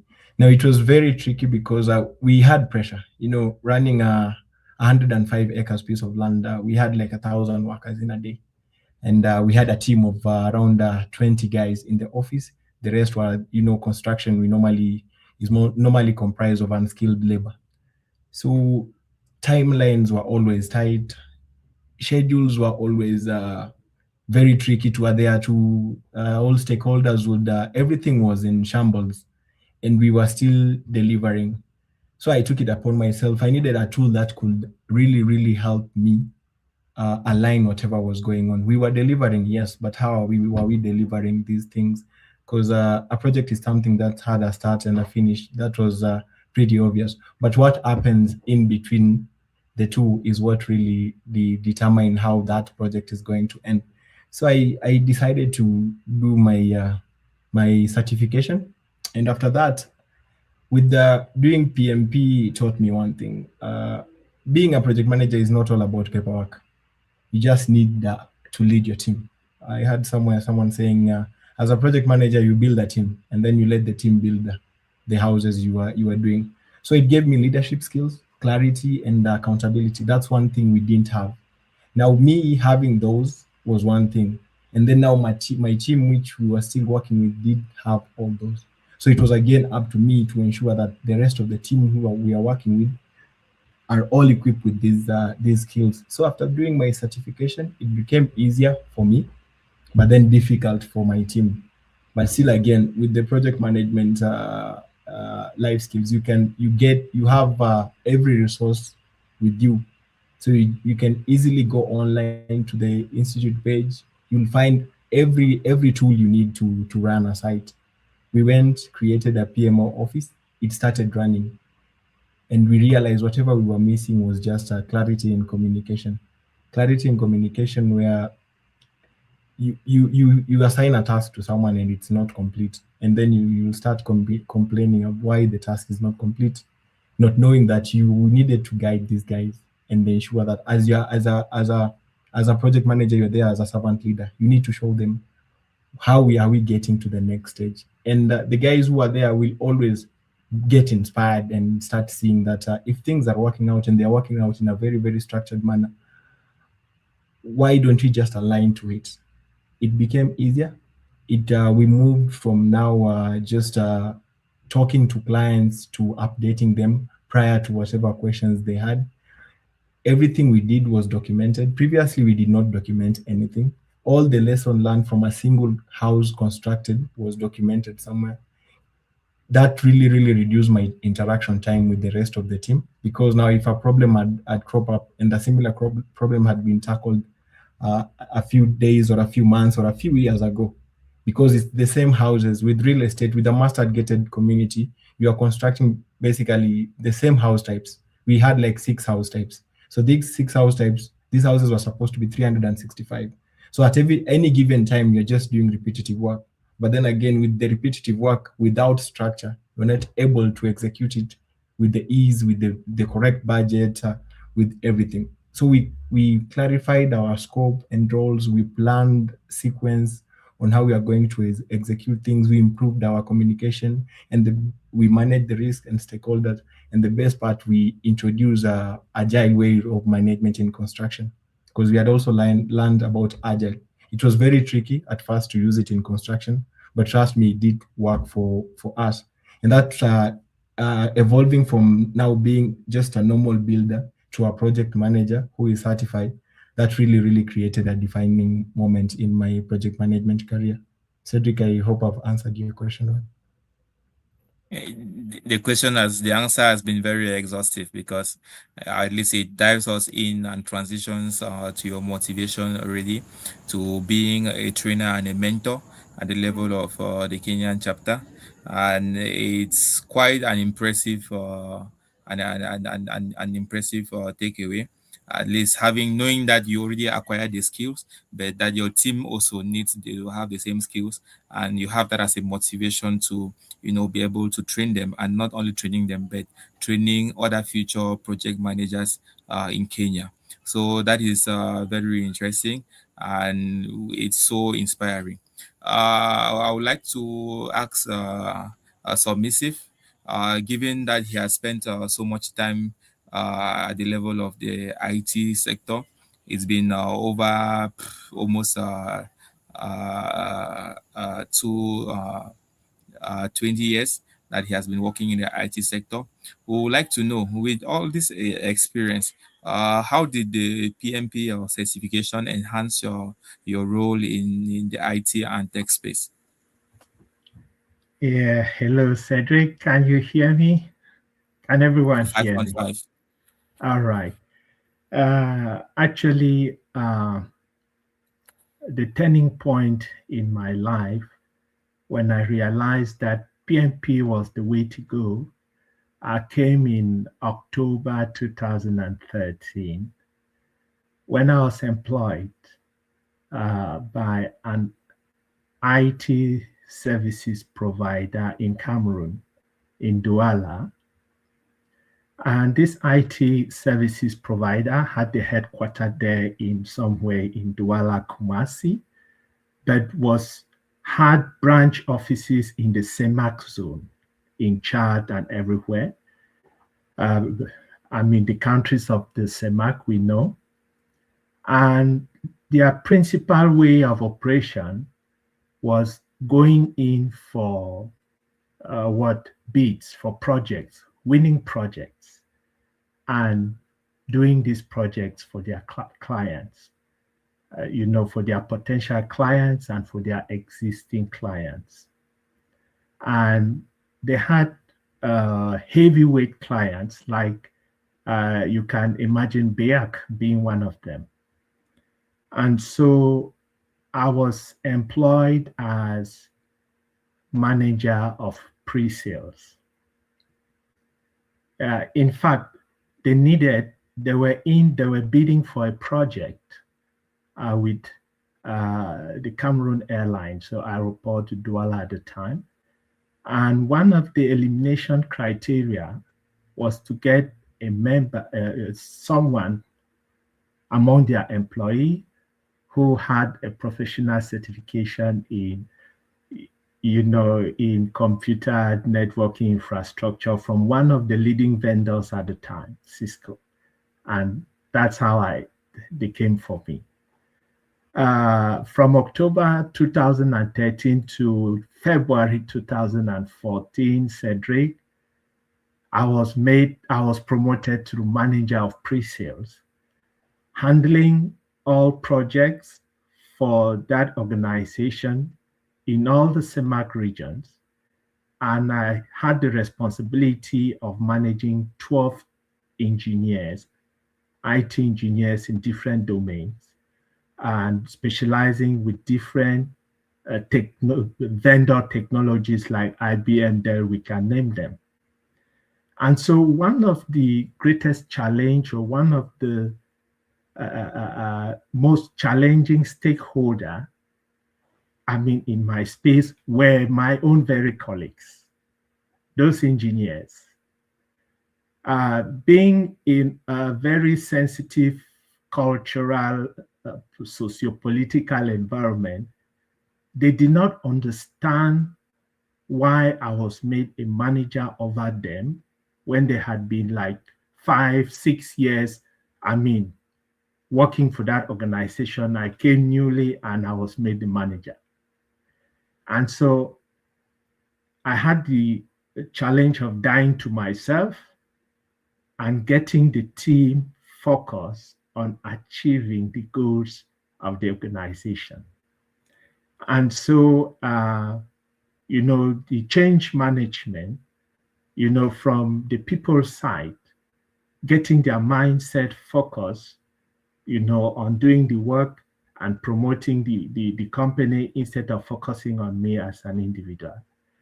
And I saw project management, as the tool that I needed, to be self-organized, coordinate, and drive several projects going on in different countries, in different domains, with different vendor technologies, and developing the capacity of my team members at the same time. I had to carve out a capacity development roadmap for each of these engineers, because we had to move them from what the associate level to the professional level and to the expert level in various domains with different vendor technologies, because that was what it meant to be an IT services provider in the CEMAC region. So PMP was the answer. And so I wrote PMP for the first time in 2013. I didn't make it. And I said, oh my God, I'm not giving up. And I had a mentor at the time who was a senior manager in Sonel at the time. He was a professional in accounting and expert, but he was managing also most of the projects for Sonel at the time. So I went to him, and he had to buy books at the time for me that had text, that had video, that had voice, and to help me achieve this certification at the time. So I was able, to formalize, to understand, to gain insight, how to be a team leader, keep the team focused, communicate excellently with all the different stakeholders, some that needed reports to be imagery, to be empirical, with brief stories, letting them know how the projects are evolving. Are they going on time? Are they running behind schedule? Are they moving according to budget? And PMP was the answer, and it was a turning point in my life. Maybe I should stop there for now, Cedric. I can Yeah. keep talking. Yeah, Exactly. And yeah. like you rightly said, the IT domain is quite a competitive domain, and I think so far, if we've had so much the involvement in the project management sector, the IT sector has had so much to contribute in standardizing what project management is all about. Because when we look at it, we see most of what we do today, a good number of it has been shaped by IT. And I think Cisco, for instance, is actually one of the internationally recognized bodies that has to do with all with IT networking. And even while we were growing in those days, that is what we knew as reference as far as IT was concerned. Till recently, when we came to understand that PMP was an elder brother that englobed or that could find itself like embodying all the domains. So it's quite interesting, your resume. And we would like to know, looking at it and seeing how fast the IT domain is evolving these days with the coming of AI. We already have some other notions that are going far beyond AI, which is the generative AI. And to know that you yourself, you have kept yourself up to date. You have not relented like to be self-content with what you already know, but you are also evolving with the stakes in IT. So how do you see this evolvement in IT? How does it shape the future of project management in your own point of view? Sincerely, Cedric, uh, this is an additional tool to accompany project managers to be to deliver professionally and to perform better. It enables project managers to, to gain time in some of the things they do, preparing reports, and so depending on the aspect, doing schedules, instead of depending on the manual or the other soft tools that at the beginning that needed lots of let's say brain input. Now you just do some, you interrogate and give some information to some particular, some AI that has been tailored for project management, like Infinity for our case, and it will do what you intend, you want to do, like preparing excellent templates, reports, schedules, so you gain time in less time than we used to do before. So it's a tool. It's not something that is coming to replace, that body of knowledge, but it's something that is coming to complement, how we work, how we deliver. And just to share with the audience, it would be February will be exactly 2 years as I relocated to UK, England particularly. The organization I work for initially gave me a digitization work, transforming manual archives into digital archives. And while I was doing that, it was a permanent role. The position of IT coordinator became vacant.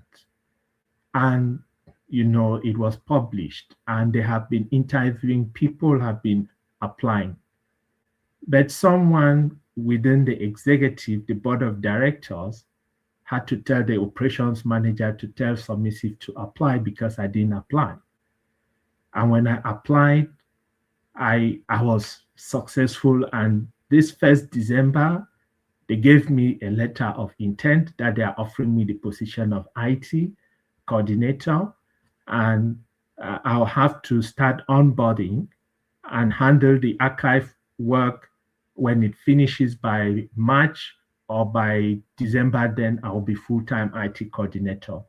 And I wish to share with the audience that what gave me the competitive edge was project management, because the other candidates had all the expertise, the skills, and the competencies in IT, but they had observed me while doing the archive work that I was able to interact so well with the various stakeholders at different levels. I couldn't, do reporting excellently, where I was committed, I was self-organized, and they trusted. And then they now recall that I also had IT competency. And they say, let them take me through the normal formal interview procedure. And imagine in an environment where they first of all have prejudice about the color of our skin, where we are coming from, and then they were moved to say, okay, let us take a chance and try. And they got it. So PMP, it's something that gives you a competitive edge. If they need to single you out, from a pool of people with lots of competence, a combination of competence. And AI, it's there to facilitate. So we should get ourselves acquainted with AI. It's broad, but try to narrow down to the part of AI that helps us become very performant as PM project management professionals. Sorry, Cedric, I talk too much. No, thank you. It's not a matter of talking too much, man. It's just a belief that you have so much you really want to share with the audience. Fortunately for us, time is not really so much on our side. If not, we are hoping to schedule maybe another session where we could dedicate it fully for you to actually have enough time to share all that broad knowledge to our audience. So, like you rightly said, PMP actually gives you a competitive edge, and some people would say it's an entry ticket into the management world. Well, my question, I'm going to send it to Florence. Like from her perspective as a mentor, I would like to know, apart from having PMP as an entry ticket, and like Submissive rightly said, it actually gives a competitive edge in terms of opportunity. What are some other top power skills you think senior leaders actually need or are looking for right now, which may not necessarily be found in the PM book guide? I think I'm going back to Florence as far as that question is concerned. Okay, thank you. To answer this question, I'm going to use my co-panelists because these guys. Okay, let me start with one. I'll start with submissive. Submissive, as soon as he takes the floor to speak, he smiles, he sends out so much positive energy. If you are working with a leader like that, even if the work is difficult, you feel like you can do it, right? And that's just to say that positivity matters. That positivity matters. Keeping high spirits, um, hoping for the best, working for the best, and just giving of that energy. For me, it's a powerful skill for a leader to have, because everything starts in the mind before it manifests, right? If people don't really believe in what they're doing, they'll be going through the motions, and even the output of their work will be low quality. But a leader who is able to infuse, first of all, belief in the vision, optimism, passion, and positivity, make you enjoy what you're doing, to make you see that what you're doing is valuable and appreciated. That is something definitely worth having for a leader. And the second one, I will take my other panelist. I'm putting you on the spot, Edwin, because I had a chance to meet Edwin.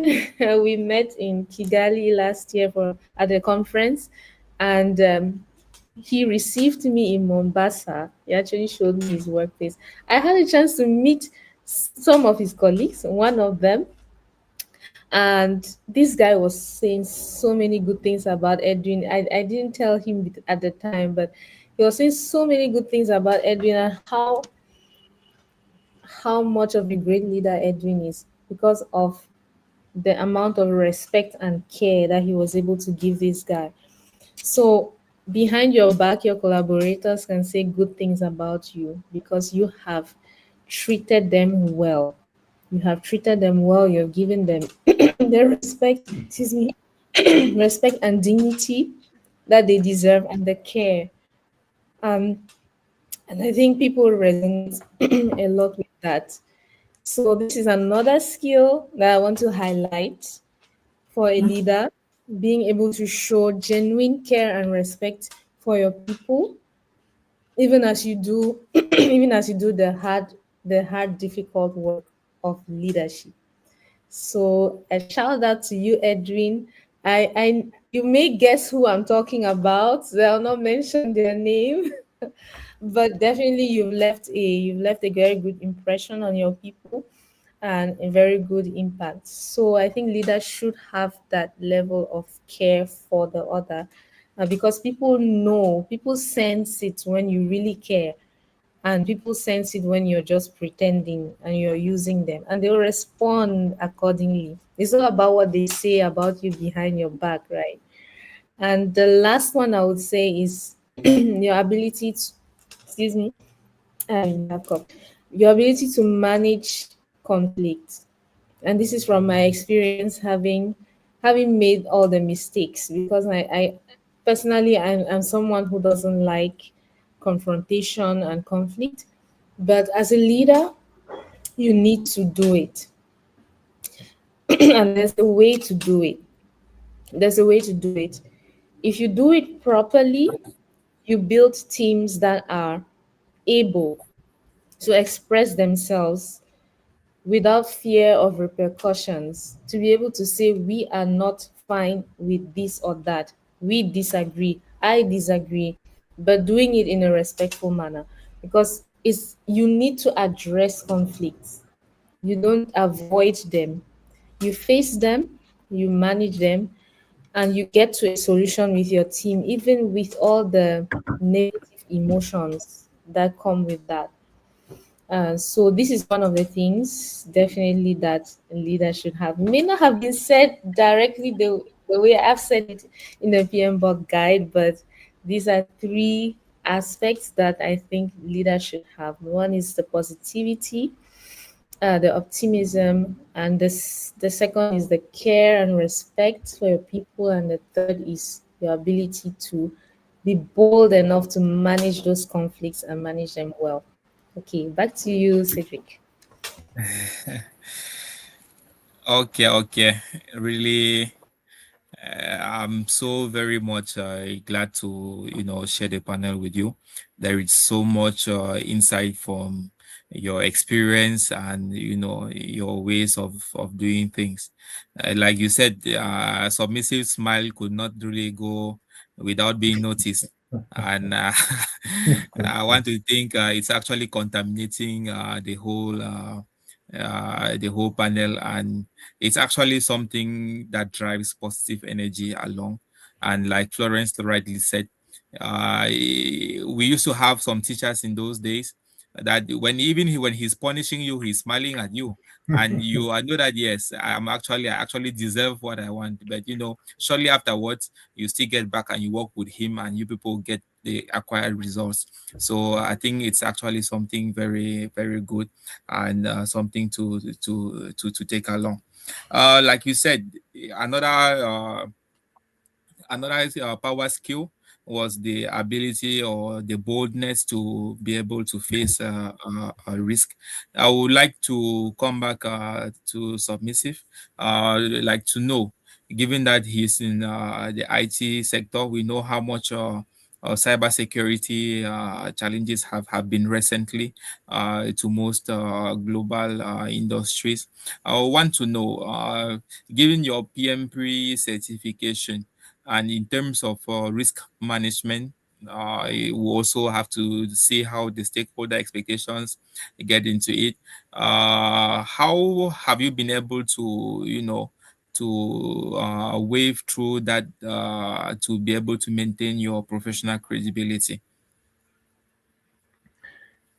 Yes, Cedric, the risk management, it's really one of the skills or the domains we enrich our abilities, we enrich when we have this PMP. In fact, most of our work, I don't see any domain today that does not involve using some part of the internet or IT. And the world is full of people today who thinks that violating, gaining access to corporate IT infrastructure without authorization, they make their own living out of it. And so they are threats. They want to steal. They want to, what we call sabotage. They want to bring down the system and, and cause this. It's a way of causing an organization to lose credibility, that they are unable to render services because most of the services are now online. And so, yes, some of the systems that we design, like in the organization I'm working, there are so many experts, external experts developing websites, developing software applications that I need to liaise with them. The first thing is, how safe are these websites? How safe are these applications? To give access to people who are not working from the workplace, physical workplace, because most people are working remotely. The main office is here in London, in England. There are people working from Scotland, some working from Wales, some working from Northern Ireland. How to give them access to this corporate IT infrastructure. And so we need to be very critical and advise, top management, the safe measures, the controls, the implementations. And in terms of, we will not just be giving them, in terms also of financial implication. So we look for the best cybersecurity, measures, controls in function of the corporate financial capability to acquire. So this is, doing lots of due diligence before we do this. We table our proposed solutions to top management. So risk, it's like inbuilt, in our work of managing, IT projects or managing our IT stakeholders. Thank you. Okay, thank you. Like you said, the risk is actually unavoidable. And it's true, it's there are events that may happen and as well as may not happen and may have consequences which could be positive or negative. But once they happen, they become an issue. And once they're an issue, we have to sort it at once. And I think it's true, the tools we have today, project management kind of helps us to be able to anticipate in all of that to also have the appropriate response in case an event as such happens. So we actually know how sensitive that is in the IT sector, reason why we had to ask that question, to really know how in real life scenario the PMP helps you to be able to sort out those issues with risk. I'll go back to Edwin. Edwin, we have seen that you don't only work in the construction domain. You also are part of the PMI Education Foundation, and also you also have activities that you do at the level of social working. So, we'd like to know, in terms of how has the PMP methodologies actually helped you to navigate such cross-border and multidisciplinary projects, like being able to, handle not only construction, also mentorship in training, and also in terms of social works. Mm, Cedric, I must say mostly it's the flexibility and agility. Before I did my PMP certification, I only knew of one methodology in project management, which was predictive. So, being in the construction industry, predictive is hugely used because we already have the building and we in paper by the architect and the engineer. So we basically know what to do. But now combining this with agile makes it very easy. I hope most of us are really, really conversant with Trello. It's a framework. I think we are currently using it majorly. Every single project we start, we normally use agile methodology. It equips us to be able to handle tasks in a much simpler way. You don't need to be looking at things every time. You only look at something when you really need to look at it. And another thing will now be the one that make me manage the most is now having a team. You need to have a team around you because I think there's a saying which says if you want to go far, if you want to go fast, go alone. But if you want to go far, you need to go with the people around you. So you need to have a team. Like in every project I handle, I normally have the same team I work with. We don't meet, we don't have an office because most of these social impact projects, you'll find them only happening in certain in different times. So we plan, we have our specific days of having these uh, meetings, whether it's on a Saturday. So I know if I have to go to the meeting on Saturday, I have my task in Trello. I need to look at when I've completed, I just completed, and on top of that, you need to practice on being a servant leader. So a servant leader automatically equips teamwork in your team, so that when I've not completed something, it's not basically that I had the chance to do it, but the fact that I didn't do it doesn't mean it doesn't need to be done. So you'll find another member of the team will just come in without even asking, and they'll do it because they can do the same thing the same way you want it done. So having number one is being agile. You need to be able to be flexible, move around multidisciplinaries. Number two, you need to have a team that you trust, a team that you agree will handle the things the same way you want them done.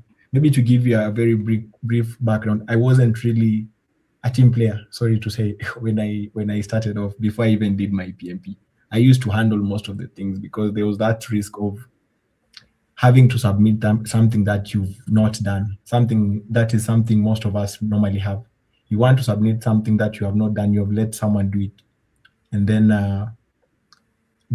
you're afraid that this thing will not go the way I would want it to go out. But now PMP teaches you now you need to be able to trust the person next to you that is going to do the right thing. Once you have that trust in your team and you have trained them and mentored them in the right way to do things, it becomes way easier.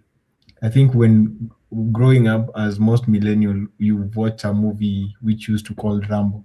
This guy will be the planner, he will be the mission guy, will go and kill everyone in that he will handle a whole military team for a country and come out alive. But that in real life, it's not something practical. So you need to be a team. You become the servant leader, and then you become now able to assist them. As a project manager, mainly you need to equip your team with what they need to be done.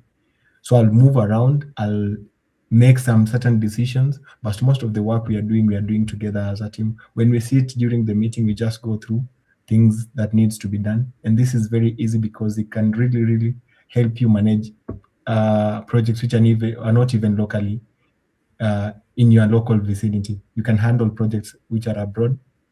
I think all of you have heard about M-Pesa, which is hugely used in Kenya and currently also being used in Europe, Asia, and some other parts of Middle East.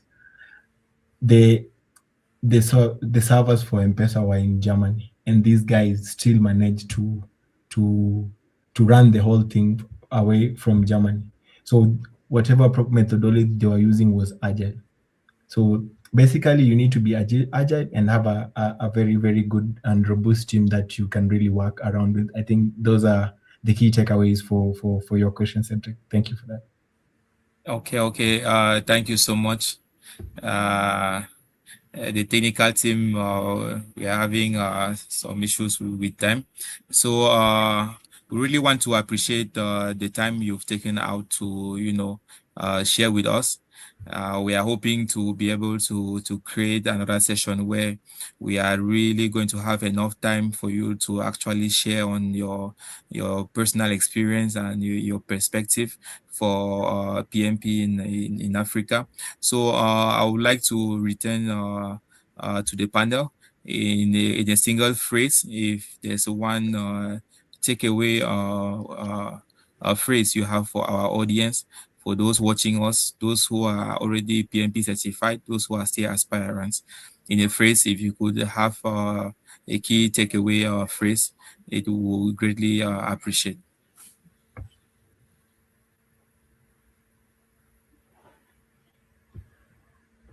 Hello, Cedric. Yes. Continuous capacity development. That PMP is one of those certifications that gives us a lot of capacity and will give us competitive edge. Over some other candidates when they need to narrow down and pick one from a pool. And after PMP, there are other certifications offered by PMI. We should continue to develop capacity. It's not a one-time off, it's continuous. Okay, thank you so very much. Continuous capacity development is what we retain for our audience. Edwin? Hi, Cedric. Mine will be to let the audience know, and this is from a personal perspective, that PMP will turn your experience into a tool for developing others. Because when I did my PMP, I already had almost 7 years of experience in the construction industry. But what I lacked was a tool to be able to develop my team so that we can deliver the project as a team. Because with that, currently the project is in its 4th phase. Out of the 327 units, we have already managed to do 150 plus houses, and the phase 1 is fully complete. So if it wasn't for developing the team, then we wouldn't have really gotten to where the project is today. Thank you very much for the opportunity. Yeah, that is what we get from a mentor, encouraging others to follow in mentoring others. So using PMP as a tool for developing others, at the same time developing ourselves. Thank you very much for that very powerful word. Florence? Yes. Project management enables you to go from ideas to reality to impact. And learning how to do project management the right way, by leveraging certifications like PMP, will create even more impact, will enable your ideas to have a life of their own and have even more impact. And once you invest in getting project management skills, you will never you'll never lose. It will keep on paying back and paying back and paying back, because in every aspect of your life you will do things differently because you know how to manage projects. So that's all from my side. Thank you, Cedric. Okay, thank you so much for such inspiring testimonies. We also want to use the opportunity to thank our audience, those who followed us from Pakistan, from Chad, from Kigali, from Kenya, from Cameroon. We really say thank you. And from the testimonies we've had from our panelists, they've been able to show us that PMP is far more than a title, that is actually a catalyst for personal development and transformation, and that the Africa of tomorrow is supposed to be built or is being built with those of us who are today, who have to be competent, committed, and certified leaders.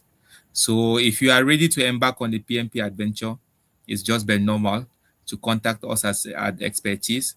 And without hesitating, we are going to schedule a meeting to better understand your needs, your profile, your aspirations, so that we can co-create a tailored journey for you. Thank you, and hoping to meet you in the next episode of the PMP Certification Retrospective, episode number 18, coming up soon. Do kindly follow our different social media platforms, be it on Facebook, on YouTube, be it on LinkedIn. We'll be happy and glad if you can subscribe to our different channels, and also comment and share on the different contents you find on these different websites. Thank you all, and we wish you all a pleasant evening and a graceful week as it begins tomorrow. Till next time. Ciao. Thank you. Bye. Thank you. Bye. Thank you. Bye.